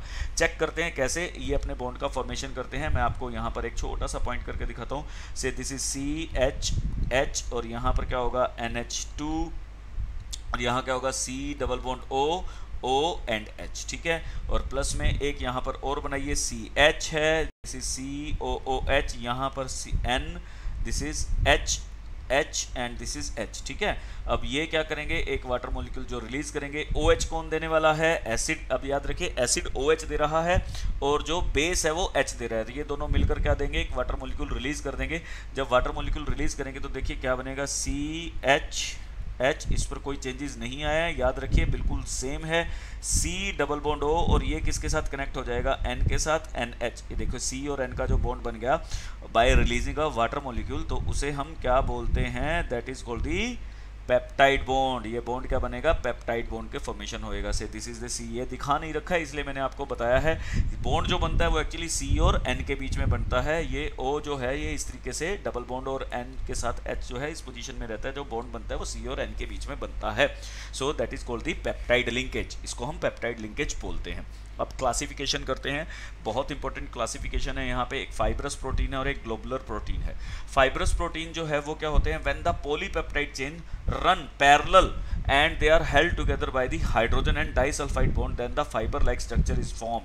ठीक है, जब ये फाइबर लाइक स्ट्रक्चर की फॉर्मेशन करते हैं, ये देखिए ये फाइबर लाइक स्ट्रक्चर की फॉर्मेशन कर रहे हैं, तो जब वो फाइब्रस प्रोटीन की फॉर्मेशन करते हैं तो ऐसे प्रोटीन को हम फाइबर प्रोटीन बोलते हैं या फाइब्रस प्रोटीन बोलते हैं। ये वाटर सोल्यूबल नहीं होते हैं, वाटर इनसोल्यूबल होते हैं। जैसे कि हमारे नाखून के ऊपर नाखून जो बनते हैं या हमारे हेयर जो बनते हैं, they are purely form with the fibrous protein. Globular protein की बात करते हैं, these are actually soluble in water, ये वाटर में सोल्यूबल होते हैं। इंसुलिन है, एल्ब्यूमिन है, are the common example of the globular protein. एक बहुत अच्छा एग्जांपल है ग्लोबुलर प्रोटीन का, that is called the haemoglobin. ठीक है, कौन सा है, हीमोग्लोबिन। अब याद रखें कि ग्लोबिन वर्ड इसके साथ क्यों यूज हुआ, क्योंकि ये ग्लोबुलर प्रोटीन है और वाटर सोल्यूबल होता है, ब्लड में प्रेजेंट होता है, तो ब्लड के अंदर बहुत इजीली सोल्यूबल हो जाता है, क्योंकि ब्लड के अंदर मैक्सिमम जो पार्ट होता है वो किसका होता है, वाटर का होता है। बाय दिस वे हम कह सकते हैं कि ये ग्लोबुलर प्रोटीन है क्योंकि वाटर सोल्यूबल है, और नाम से भी हम इसको पहचान सकते हैं, that is water soluble globin है। ठीक है, ग्लोबुलर प्रोटीन है। अब एक अगली जो क्लासिफिकेशन हम करने वाले हैं वो है स्ट्रक्चर्स के बेसिस पर। ठीक है, पहली जो स्ट्रक्चर आती है उसकी प्राइमरी स्ट्रक्चर आती है ईच पॉलीपेप्टाइड याद रखिए, मैनी पेप्टाइड बॉन्ड्स। ठीक है, तो अब जो पेप्टाइड लिंकेज हमने पढ़ी है, एक अमीनो एसिड्स और दूसरे अमीनो एसिड के बीच में जो बॉन्ड बनता है वो पेप्टाइड बनता है। जब बहुत सारे पेप्टाइड बॉन्ड बन जाएंगे तो नेचुरली ये क्या बनाएगा, प्रोटीन्स की फॉर्मेशन कर लेगा। वो प्रोटीन कैसा होगा, each many peptide in A protein has amino acids, उसके अंदर सभी के सभी अमीनो एसिड्स होंगे with each other in a specific sequence. ये जो सीक्वेंस होती है ये बिल्कुल स्पेसिफिक होती है। ये आप देख रहे हैं ग्लाइसिन और ये जो भी सारे के सारे यहाँ पर आप नाम देख रहे हैं, ये उनकी शॉर्ट फॉर्म्स है सभी के सभी अमीनो एसिड्स की। ठीक है, ये एक प्रॉपर सीक्वेंस होता है। अगर ये सीक्वेंस चेंज हो जाए, मान लीजिए कि यहाँ पर ये वाला जो अमीनो एसिड्स है इसकी जगह से ग्लाइसिन आ गया, ठीक है, तो अगर ये यहाँ से चेंज होकर यहाँ पर ग्लाइसिन आ जाएगा तो अब इसका जो नेचर ऑफ वर्क है वो चेंज हो जाएगा। ये कोड है, ये एक प्रॉपर कोड में रहते हैं। यदि ये कोड प्रॉपर है तो हमारी जो वर्किंग है सेल्स की वो भी प्रॉपर रहती है। पर अगर इस कोड के अंदर कुछ ना कुछ चेंजेस आ जाएं तो ये प्रॉपरली वर्क नहीं करेगा। It is this sequence of the amino acid that is said to be the primary structure of the amino acids. ये प्रॉपर सीक्वेंस को ही हम कहते हैं this is the primary structure of the amino acid, कि जब ये पूरे के पूरे एक सीक्वेंस में अरेंज होते हैं तो उसे हम प्राइमरी स्ट्रक्चर बोलते हैं। जो दूसरा है वो प्राइमरी है तो ये सेकेंडरी स्ट्रक्चर हो जाएगा। The secondary structure of the protein refer to the shape in which a long polypeptide chain exist. यहाँ पर हम शेप की बात करेंगे, वहाँ चेन की बात करते हैं, यहाँ शेप की बात करेंगे। ठीक है, ये दो प्रकार का होता है, alpha helix and beta pleated sheet. ये हेलिकल स्ट्रक्चर है जो आप देख रहे हैं, दिस इज अ हेलिक्स, और ये बीटा प्लेटेड शीट है। यहाँ पर एक शीट, ये शीट की फॉर्मेशन करते हैं, तो that's why they are considered to be as beta pleated sheets. ठीक है, then tertiary structure, the tertiary structure of the protein represent all over folding of the polypeptide chains। देखिए polypeptide chain जब इस तरीके से बिल्कुल फोल्ड हो जाएगा जैसे कि एक रिबन का जो गुच्छा है वो अगर फॉर्मेशन कर लेगा, अब यहाँ पर आपको हाइड्रोजन बॉन्डिंग भी मिलने वाली है, यहाँ पर आपको जिससे हम कह सकते हैं आयनिक बॉन्ड भी मिलने वाला है, यहाँ पर आपको सल्फाइड लिंकेज भी मिलने वाला है, यहाँ सब कुछ मिलेगा। ड्यू टू दिस रीजन ये बिल्कुल कोइल्ड स्ट्रक्चर बना लेगा।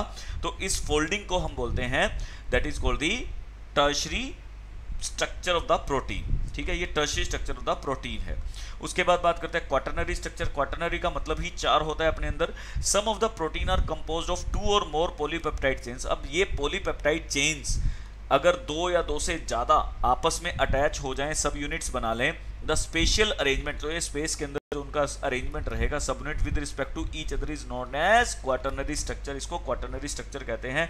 हीमोग्लोबिन जो है उसका एक बहुत इंपॉर्टेंट एग्जांपल है दैट इज क्वाटरनरी स्ट्रक्चर, जिसके अंदर 4 पॉलीपेप्टाइड चेन्स की जो है वो अटैच होती है। देखिए डिफरेंट डिफरेंट कलर्स में दिखा रखे हैं, ये एक अलग चेन है, ये एक अलग चेन है, ये एक अलग चेन है और ये एक अलग चेन है। इस तरीके से कॉइलिंग स्ट्रक्चर होती है इसके अंदर, जिसकी वजह से एक दूसरे के साथ अटैच होते हैं। और ये जो बीच में आप देख रहे हैं ये आयरन होता है। आयरन को ही हम बेसिकली जो है इसका एक रिस्पॉन्सिबल पार्ट मानते हैं जो एक्चुअली ऑक्सीजन को अटैच करता है। सो ये सारे के सारे स्ट्रक्चर्स का एक कंपैरिजन है। देखिए ring like chain like structure है, दिस इज प्राइमरी, यहाँ पर प्लेटेड शीट्स हैं, और जो अल्फा हेलिक्स स्ट्रक्चर है दिस इज इसको इसी से ही जो बनता है वो सबसे पहले ये बात करते हैं कि प्लेटा जो बीटा प्लेटेड शीट्स हैं और अल्फा हेलिक्स स्ट्रक्चर बनती है। देन मोर कॉइलिंग अगर इसके अंदर हो जाएगी तो देन टर्शियरी स्ट्रक्चर, और उसके बाद जब 3-4 जो स्ट्रक्चर्स हैं वो आपस में जाकर अटैच हो जाएंगी तो क्वाटरनरी स्ट्रक्चर्स का फॉर्म करेंगे। सारी की सारी उसी की फॉर्मेशन आप अभी देख रहे हैं।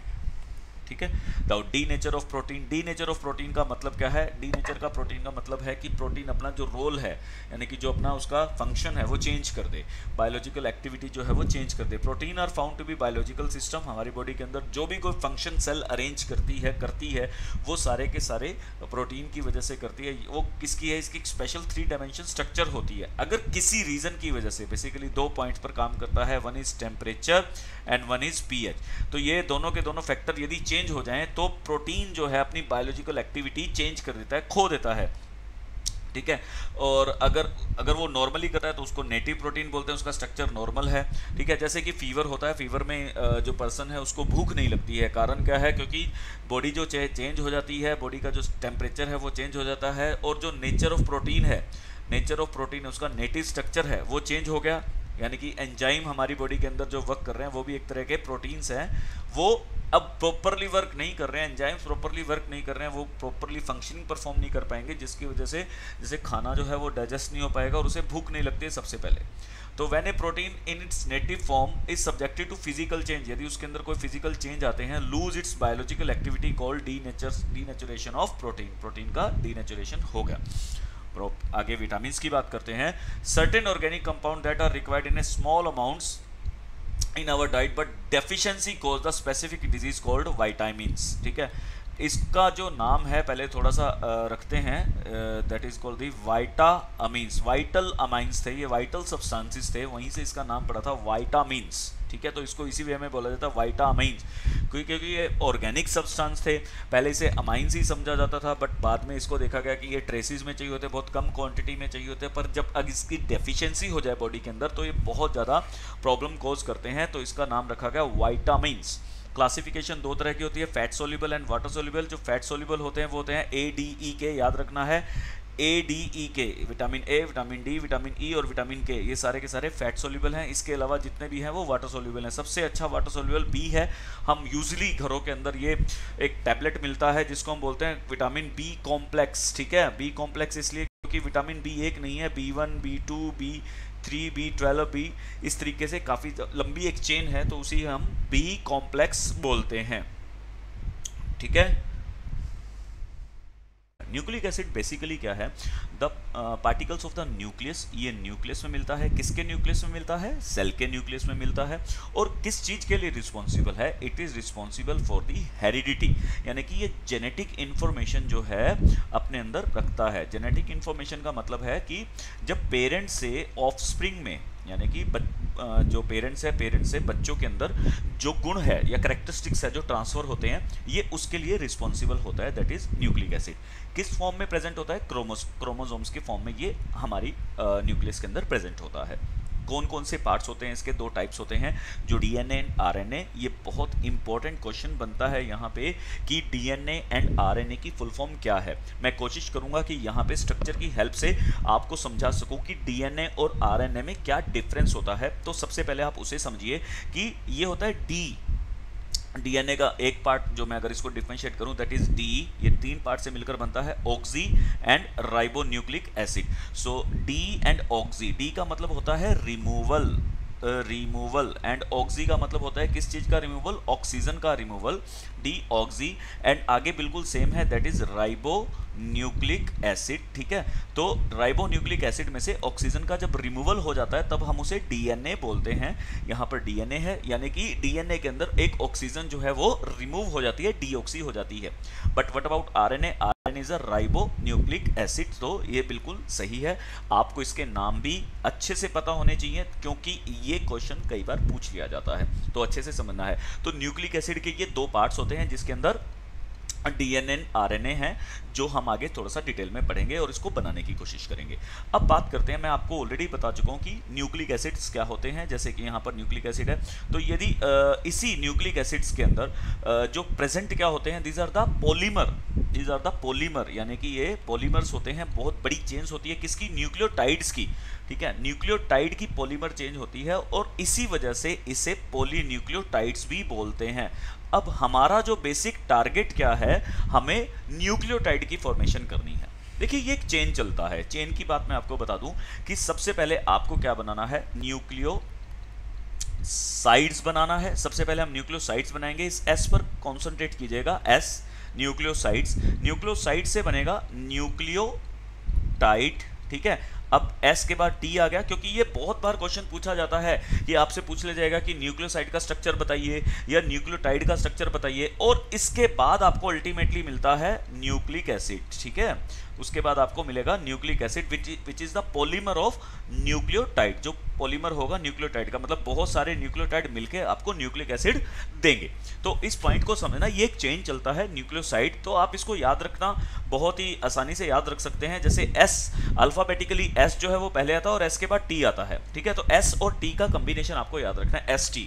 तो सबसे पहले न्यूक्लियोसाइड से nucleotide and then we will form the nucleic acid. उसके अंदर चाहे आप डीएनए की फॉर्म कर सकते हैं, चाहे आप आरएनए की फॉर्म कर सकते हैं, वो हम आगे देखते हैं कि कैसे उसको करेंगे। ये बात समझ में आई।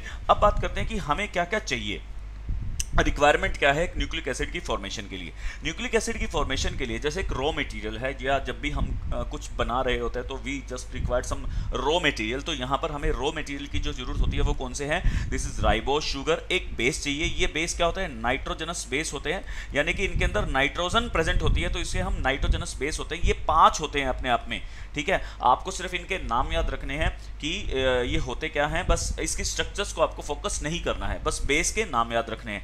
और तीसरा जो हमें चाहिए, फॉस्फेट आयन। अब मैं एक एक करके आपको सभी के स्ट्रक्चर से इनको दिखाने की कोशिश करता हूं कि ये कैसे दिखते हैं। So first of all ribose sugar. Ribose sugar जो होता है एक तरह से पेंटोज शुगर होता है। पेंटोज शुगर का मतलब आप अच्छे से समझ गए होंगे, यानी कि इसके अंदर 5 कार्बन होते हैं। तो 5 कार्बन को हमने इस वे में अरेंज किया हुआ है। याद करें कि ये बिल्कुल जो स्ट्रक्चर है, जो हमने फ्रक्टोज का स्ट्रक्चर देखा था, एग्जैक्टली उसी का ही ये डेरिवेटिव है। जहां नीचे यहां पर OH अगर ऊपर की तरफ है तो ये कौन सा स्ट्रक्चर हुआ? अल्फा या बीटा? फटाफट सोच के बताइए। Yes exactly, it is a beta structure. अगर OH की फॉर्मेशन नीचे होती तो ये अल्फा स्ट्रक्चर होता, बट ये बीटा है। जो नीचे वाला स्ट्रक्चर आपको नहीं दिखाई दे रहा वहां पर H प्रेजेंट है एक्चुअली, ठीक है, H। तो ये ऊपर H है और जहां पर नीचे है, नीचे वाला पोर्शन H है। इस तरीके से आपको यहां पर इसको कंसीडर करना है। क्लियर। अभी दूसरे लेवल पर हम देखते हैं कि यहां पे ये कार्बन नंबर क्या है। This is carbon number 1, this is carbon number 2, this is carbon number 3 and this is carbon number 4 and this is 5th carbon number. ये 5वें नंबर का कार्बन है। अभी जो कहाँ डीएनए में यूज होता है, कहाँ आरएनए में यूज होता है, ये भी हम उसके ऊपर बात करेंगे। ये दोनों पार्ट्स के अंदर, मतलब डीएनए और आरएनए दोनों में ही यूज होता है। बट जो सेकंड नंबर का जो ऑक्सीजन है, ये जब रिमूव हो जाता है तो ये हम डीएनए में यूज करते हैं, यानी कि ये डीऑक्सी हो जाता है बाय दिस रिमूवल। अभी कंफ्यूज होने की जरूरत नहीं है, हम इसको आगे कंसीडर करेंगे। बट मैंने आपको अभी इतना सा हिंट दे दिया कि सेकंड नंबर के कार्बन का जो ऑक्सीजन है वो डीऑक्सी हो जाता है, यानी कि वो रिमूव हो जाता है यहां से, जो डीएनए के अंदर यूज होता है। तो एक छोटा सा डिफरेंस तो हमें अभी भी पता चल गया। यदि आरएनए होगा तो सेकंड नंबर के कार्बन के पास ऑक्सीजन प्रेजेंट होगी, ऊपर यदि डीएनए होगा तो यहां से ये डीऑक्सी हो जाएगा, यानी कि रिमूव हो जाएगा। दूसरा है फॉस्फेट आयन, जो हमें एक और पॉइंट को देखना है ध्यान से। Phosphate ion, phosphate ion actually क्या होता है, H3PO4 होता है। This is the phosphate ion, ये उसका स्ट्रक्चर है, H3PO4 का स्ट्रक्चर है, आप देख सकते हैं। बट इसके अंदर से यदि मैं H को रिमूव कर दूं यहां से, तो इस ऑक्सीजन के ऊपर नेगेटिव नेगेटिव नेगेटिव चार्ज आपको नजर आएगा। तो ये फॉस्फेट आयन है, दैट इज H3PO4 में 3 नेगेटिव का चार्ज है। जब H इससे हट जाता है तो 3 नेगेटिव का चार्ज ये नजर आता है। हर ऑक्सीजन के ऊपर आपको एक एक नेगेटिव चार्ज यहाँ पर नजर आएगा, देखने को मिलेगा। तो हमें फॉस्फेट आयन चाहिए।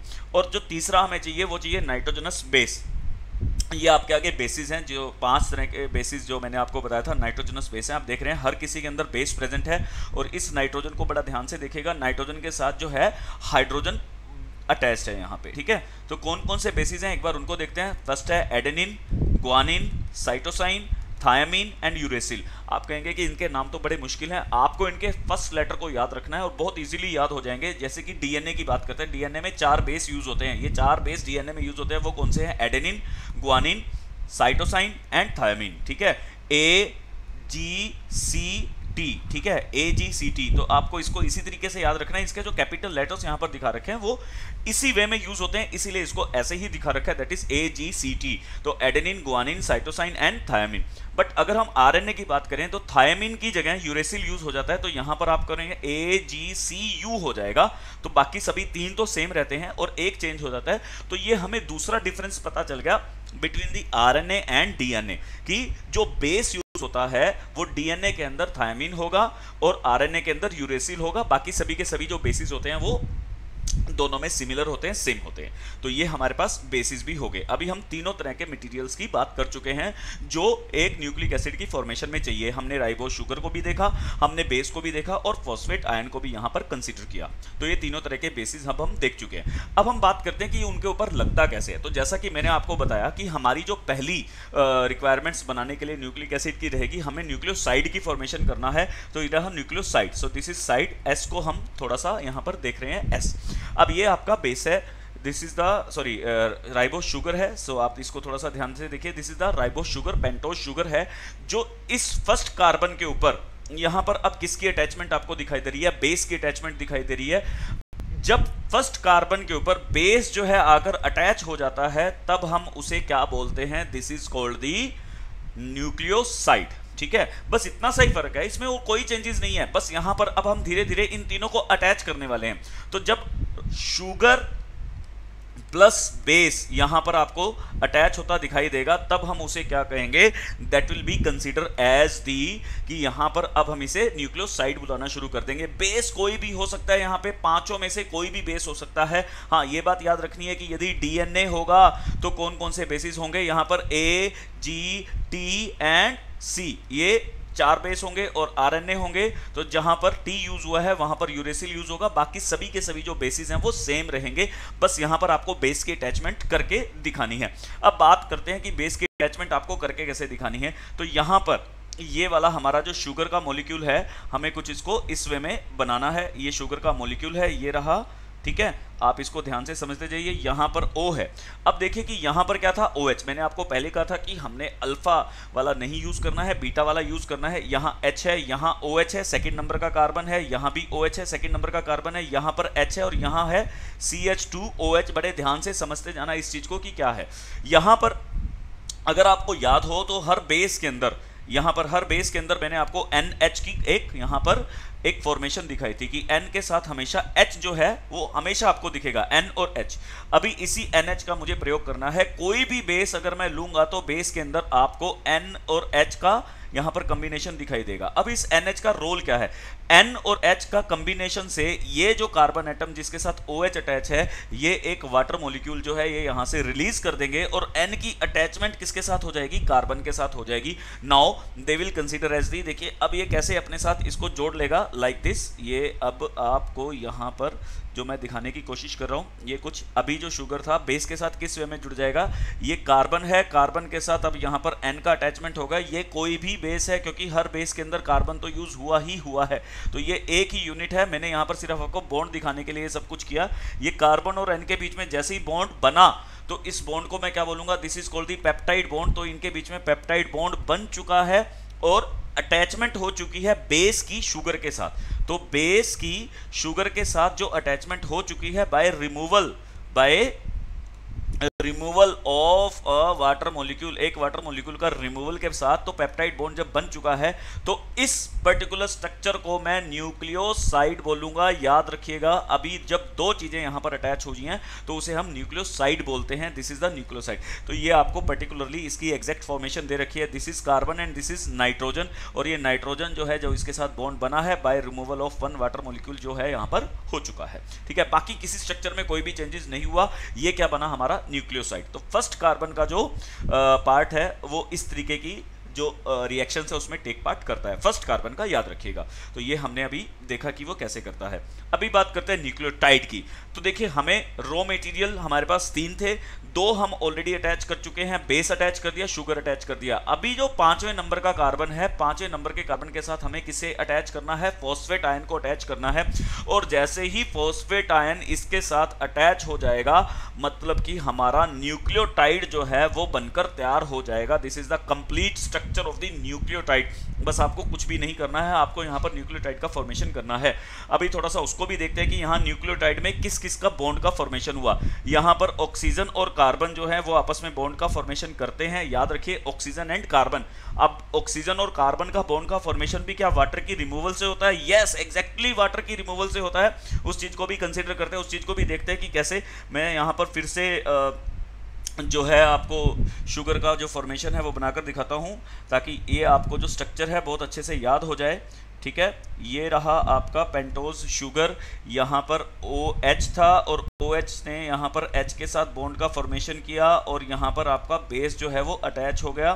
ठीक है, ये आपका वाटर मॉलिक्यूल यहाँ से रिमूव हो गया। यहाँ भी OH है, यहाँ भी OH है, यहाँ H है। याद रखिए यहाँ पर क्या था, CH2 एंड OH था। अब फॉस्फेट आयन का फॉर्मूला आपको याद होगा, फॉस्फेट आयन का फॉर्मूला था दैट इज H3PO4। और जब हमने इसका स्ट्रक्चर किया था तो स्ट्रक्चर के अंदर OH ये एग्जैक्टली इसका स्ट्रक्चर है जो स्टेबल फॉर्मेशन होती है। ठीक है, OH इसके साथ इस फॉर्म में रहता है। अभी ये दोनों आपस में कंबाइन होंगे और किस चीज का रिलीज करेंगे, एक वाटर मॉलिक्यूल का यहाँ से रिलीज करेंगे। ये दिखाने में यहाँ पर हाइड्रोजन नहीं दिखाई जाती तो हम इसके ऊपर एक नेगेटिव साइन दिखा देते हैं जो मैं आपको ऑलरेडी बता चुका हूँ। अब देखिए कि जैसे ही वाटर मॉलिक्यूल यहाँ पर रिलीज होगा तो ये क्या बनेगा, P double bond O, this is the O। आप इसके साथ H भी लगा सकते हैं और या इसको हाइड्रोजन को हटाएंगे तो आपको यहाँ पर O के ऊपर एक नेगेटिव चार्ज दिखाना पड़ेगा। यहाँ पर O and this is CH2। अब देखिए कि अब सारा का सारा हमारा जो पार्ट है वो कंप्लीट हो चुका है। अब यहाँ पर हम इसे अभी बनाने की कोशिश करते हैं। So this will be like this, ये बनेगा यहाँ पे दिस,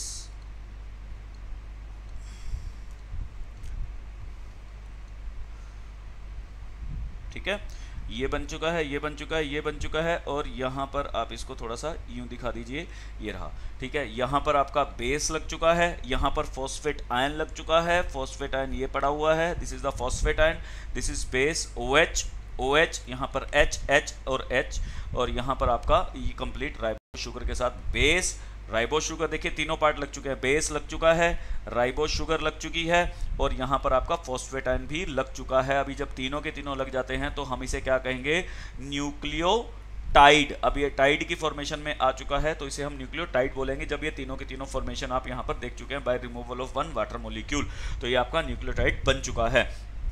अब बात करते हैं कि जब पॉलीन्यूक्लियोटाइड की फॉर्मेशन करनी है, पॉलीन्यूक्लियोटाइड का मतलब क्या है कि न्यूक्लियोटाइड और न्यूक्लियोटाइड आपस में कैसे ज्वाइंट होंगे। तो सबसे पहले हम एक बॉन्ड की फॉर्मेशन करते हैं, एक बॉन्ड से हम बहुत सारे बॉन्ड्स की फॉर्मेशन ऑटोमेटिकली सीख जाएंगे। जब हमें एक का पता चल जाएगा तो नेचुरली सभी के सभी भी वैसे ही होंगे। तो बड़ा सिंपल सा पोर्शन है, एक बॉन्ड की फॉर्मेशन के लिए हमें क्या करना पड़ेगा वो चीज देखते हैं। ये चीज यहाँ ध्यान से देखिए कि बेस इसके साथ अटैच है, शुगर इसके साथ अटैच है और फॉस्फेट आयन भी यहाँ पर लगा हुआ है, यानी कि ये मेरा एक न्यूक्लियोटाइड का मॉलिक्यूल है। अब ये एक और न्यूक्लियोटाइड का मॉलिक्यूल है, ये दोनों आपस में किस वे में अरेंज होते हैं हम उसे कंसीडर करने की कोशिश करते हैं।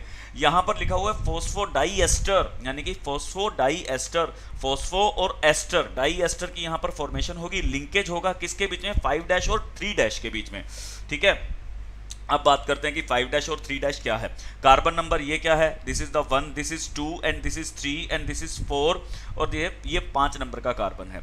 अभी क्या होगा, ये 5 नंबर का कार्बन जो है, ये वाला 5 नंबर का कार्बन जो दूसरे मॉलिक्यूल का है, ये सेकंड मॉलिक्यूल है, ये फर्स्ट मॉलिक्यूल है, दूसरे नंबर का कार्बन का जो 5वें नंबर का कार्बन है वो किसके, उसका जो फॉस्फेट आयन है वो एक्चुअली किसके साथ बॉन्ड का फॉर्मेशन करेगा, तीसरे नंबर के कार्बन के साथ। अब सोचिए 5वें नंबर का कार्बन तीसरे नंबर के कार्बन के साथ एक बॉन्ड का फॉर्मेशन करेगा, क्या, फॉस्फेट आयन की फॉर्म में, ठीक है। फॉस्फेट आयन के साथ वो उसके साथ अटैच होगा। याद रखिए ये कार्बन तो ऑलरेडी बॉन्ड बना चुका है फॉस्फेट के साथ। मैं एक बार क्लियर करके आपको सारा दिखाता हूं। देखिए ये कार्बन फॉस्फेट आयन के साथ बॉन्ड बना चुका है। अब ये फॉस्फेट आयन जो है ये किसके साथ फिर से बॉन्ड बनाएगा, इस OH के साथ, यानी कि एक वाटर मॉलिक्यूल और रिलीज करेगा और ये O और C यहां पर फिर से अटैच हो जाएंगे। ये अभी मैं आपको करके भी दिखाता हूं कि O और C आपस में किस तरीके से अटैच होंगे। सेम है जो ये वाला बॉन्ड बनेगा C और O के बीच में, ठीक है। तो ये 5वें नंबर का कार्बन है और ये तीसरे नंबर का कार्बन है, तो ये इसलिए 5' 3' यहां पर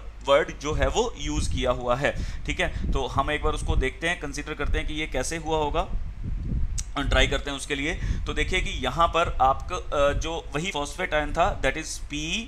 अब जो डबल बॉन्ड O एक्चुअली यहाँ पर ऊपर दिखा रखा है आपको, ऊपर वाला जो यहाँ पर आप देखिए कि ये कार्बन जो है ऑलरेडी यूज हो चुका है CH2 के साथ, जो नीचे शुगर मॉलिक्यूल है ये अटैच हो चुकी है और इसके साथ क्या लगा हुआ है, बेस लगा हुआ है। अभी जो शुगर मॉलिक्यूल है यहाँ पर O नेगेटिव, अब इसके पास 2 O नेगेटिव थे। एक्चुअली ये वाला जो ऑक्सीजन है ये वाला यूज होता है, डबल बॉन्ड O वाला यूज नहीं करना है आपको, ध्यान रखिएगा ये वाला आपको यूज नहीं करना है। मैं आपको यही बार बार दिखाने की कोशिश कर रहा हूँ।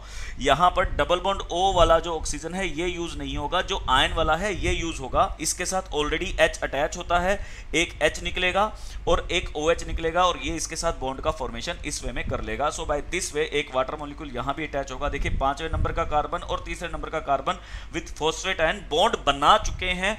अभी जब ये बॉन्ड बन जाता है तो एक पेप्टाइड बॉन्ड की लिंकेज यहां पर शुरू हो जाती है। पेप्टाइड बॉन्ड बन चुका है और इसको बोलेंगे डाई पेप्टाइड, एक पेप्टाइड और दूसरा peptide, dipeptide, sorry nucleotide, sorry dinucleotide. तो ये न्यूक्लियोटाइड का फॉर्मेशन हो चुका है, formation of the dinucleotide, ठीक है।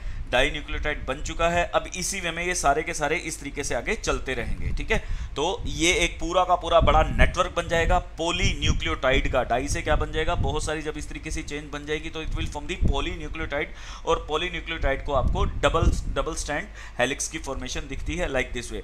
The 2 strands are complementary to each other, ये दोनों एक दूसरे के कॉम्प्लीमेंट्री होते हैं, ठीक है। एक से दूसरा बनता है, किस तरीके से अटैच होते हैं, by the hydrogen bond are form between the specific base pair, ठीक है। इनके बीच में जो स्पेसिफिक बेस पेयर होते हैं वो बिल्कुल अटैच होते हैं। एडेनिन हमेशा थायमिन के साथ अटैच होता है, दैट इज AT, और G हमेशा C के साथ अटैच होता है। जो ये डबल स्टैंड बनता है ये DNA में बनता है, इसलिए यहाँ यूरेसिल जो है आपको नजर नहीं आएगा। यहाँ पर आपको क्या नजर आएगा, हमेशा थायमीन नजर आएगा। तो ये आप देख सकते हैं ATGC की यहाँ पर बॉन्ड की फॉर्मेशन आपको देखने को मिल रही है। तो बाय दिस वे ये RNA की स्ट्रक्चर है। In the secondary structure of the RNA helix are present which are only single strands. ये फर्क होता है DNA और RNA में। DNA में हमेशा डबल स्ट्रैंड्स होते हैं, RNA में सिंगल स्ट्रैंड होता है। डबल स्ट्रैंड्स का मतलब ये वाले स्ट्रैंड्स, ये एक स्ट्रैंड्स है और ये दूसरा स्ट्रैंड्स है। स्ट्रैंड्स का मतलब होता है बेसिकली धागे, ये धागों की फॉर्मेशन में होती है, एक धागा और दूसरा धागा। पर उसको यहाँ पर स्ट्रैंड्स की यहाँ पर इसी वे में लिखा हुआ है DNA contain double strands but RNA contain single strand. RNA के पास सिंगल स्ट्रैंड होता है, बट कभी कभी sometimes they fold back हो जाते हैं themselves to form the double helix structure, कभी कभी बना लेते हैं डबल हेलिक्स स्ट्रक्चर, पर usually they have single strand. और दूसरा बेस के बारे में हम ऑलरेडी यहाँ पर बात कर चुके हैं। बेस क्या होगा इसका, दैट विल ए यू हो जाएगा, ए टी नहीं होगा, और जी सी यहाँ पर एज इट इज वही का वही रहेगा। तो ए जी सी इनके बीच में कॉमन होता है, ए के साथ हमेशा यू कंबाइन होता है, जी के साथ हमेशा सी कंबाइन होता है। तो बाय दिस वे यहाँ पर स्ट्रक्चर बनता है। कितने प्रकार का होता है आरएनए, 3 प्रकार का होता है। मैसेंजर आरएनए, एमआरएनए बोला जाता है, राइबोसोमल आरएनए, आरएनए बोला जाता है, ट्रांसफर आरएनए, टीआरएनए यहाँ पर हम उसको एब्रीवेट करते हैं। तो बाय दिस वे हम यहाँ पर आरएनए और डीएनए को डिफाइन करते हैं। एक और छोटा सा पॉइंट है जो मुझे आपको बताना है यहाँ पे about the DNA and RNA. देखिए ये हमारा न्यूक्लियोटाइड का फॉर्मेशन बना था। न्यूक्लियोटाइड के फॉर्मेशन के अंदर यहाँ पर जो आपको एक छोटा सा फॉर्मेशन देखना है, वो फॉर्मेशन किसका देखना है, अबाउट दी सेकंड नंबर के कार्बन पे। देखिए सेकंड नंबर के कार्बन पर यहाँ पर आर लिखा हुआ है, ठीक है। ये न्यूक्लियोटाइड का फॉर्मेशन है, याद रखिए दिस इज द न्यूक्लियोटाइड। वही बेस है, वही शुगर है और वही फॉस्फेट आयन है। अब इस R के अंदर अगर हम यहाँ पर OH का इस्तेमाल करते हैं तो वो किसके अंदर यूज होगा, RNA के अंदर। और इसी R का अगर हम रिप्लेस कर देंगे विद हाइड्रोजन, ये रिप्लेसमेंट मतलब RA का जस्ट एब्रीवेशन दे रखी है कि यहाँ पर R की जगह या तो OH आएगा या H आएगा। तो DNA आएगा तो वहां पर H होगा, ऑक्सीजन नहीं होगी तो वो क्या बन जाएगा, डीऑक्सी बन जाएगा। बट RNA आएगा तो वो डीऑक्सी नहीं होगा, वो वहां पर डीऑक्सी वर्ड का इस्तेमाल नहीं होगा क्योंकि वहां ऑक्सीजन ऑलरेडी प्रेजेंट होती है। सो यहाँ पर OH आएगा। तो आपको यही चीज समझनी है, ठीक है। दोनों में अगर आपको डीएनए की बात है तो ध्यान रखना पड़ेगा, यहाँ पर आपको O नहीं लगाना है, सिर्फ H का ही इस्तेमाल करना है वहां पे राइबोस शुगर के अंदर।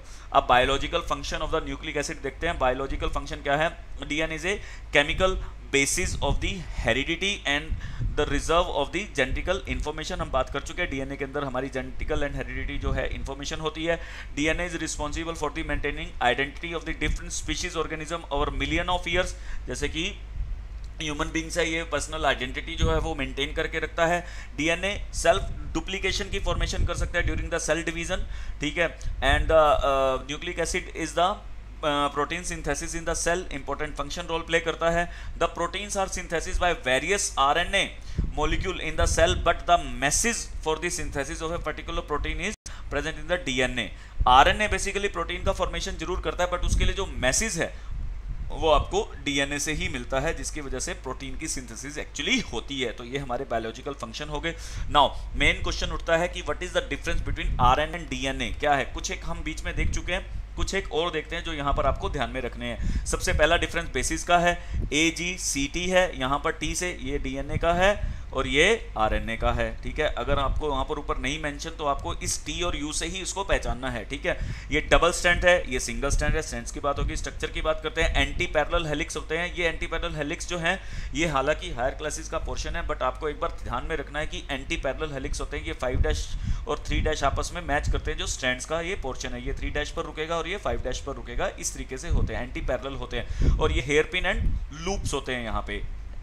ये वर्ड आपको थोड़ा सा ध्यान में रखना पड़ेगा। शुगर की बात करते हैं, अभी बताया दूसरे नंबर के कार्बन पर डीऑक्सी हो जाता है, यानी कि डीऑक्सी राइबोज होती है, ये सिंपल राइबोज होती है। लोकेशन कहाँ कहाँ बनता है, न्यूक्लियर और माइटोकॉन्ड्रियल पार्ट पर होता है। ये क्वेश्चन पूछ लिया जाता है कि डीएनए कहाँ फॉर्म होता है, न्यूक्लियस और माइटोकॉन्ड्रिया के अंदर फॉर्मेशन हो सकती है। दूसरा इसके अंदर न्यूक्लियर एंड साइटोप्लाज्मिक, न्यूक्लियर और साइटोप्लाज्म दोनों में इसकी फॉर्मेशन हो सकती है। लाइफ लॉन्ग होते हैं, लॉन्ग लाइफ होते हैं और शॉर्ट लिव्ड होते हैं। ये ट्रांसक्रिप्शन प्रोसेस होती है, ट्रांसक्रिप्शन एंड ट्रांसलेशन, तो हमें उस चीज़ का भी ध्यान रखना है। This is the translation. Nuclear DNA types किसके अंदर, nuclear DNA and empty DNA, ठीक है। ये दो तरह के टाइप्स होते हैं। इसके अंदर हमने जो टाइप्स पढ़े हैं यहाँ पर भी 3 पढ़े हैं, उसके अलावा भी कुछ जो इसके टाइप्स होते हैं, mRNA, tRNA, rRNA, miRNA, siRNA and ribozymes RNA. तो ये हमारा न्यूक्लिक एसिड का पोर्शन है, बहुत इंपॉर्टेंट था। इसके अंदर से जो है इस चैप्टर की अगर बात की जाए तो सबसे ज़्यादा क्वेश्चन सिर्फ न्यूक्लिक एसिड से ही पूछे जाते हैं, तो इसे आपको अच्छे से करना है। Okay, thank you.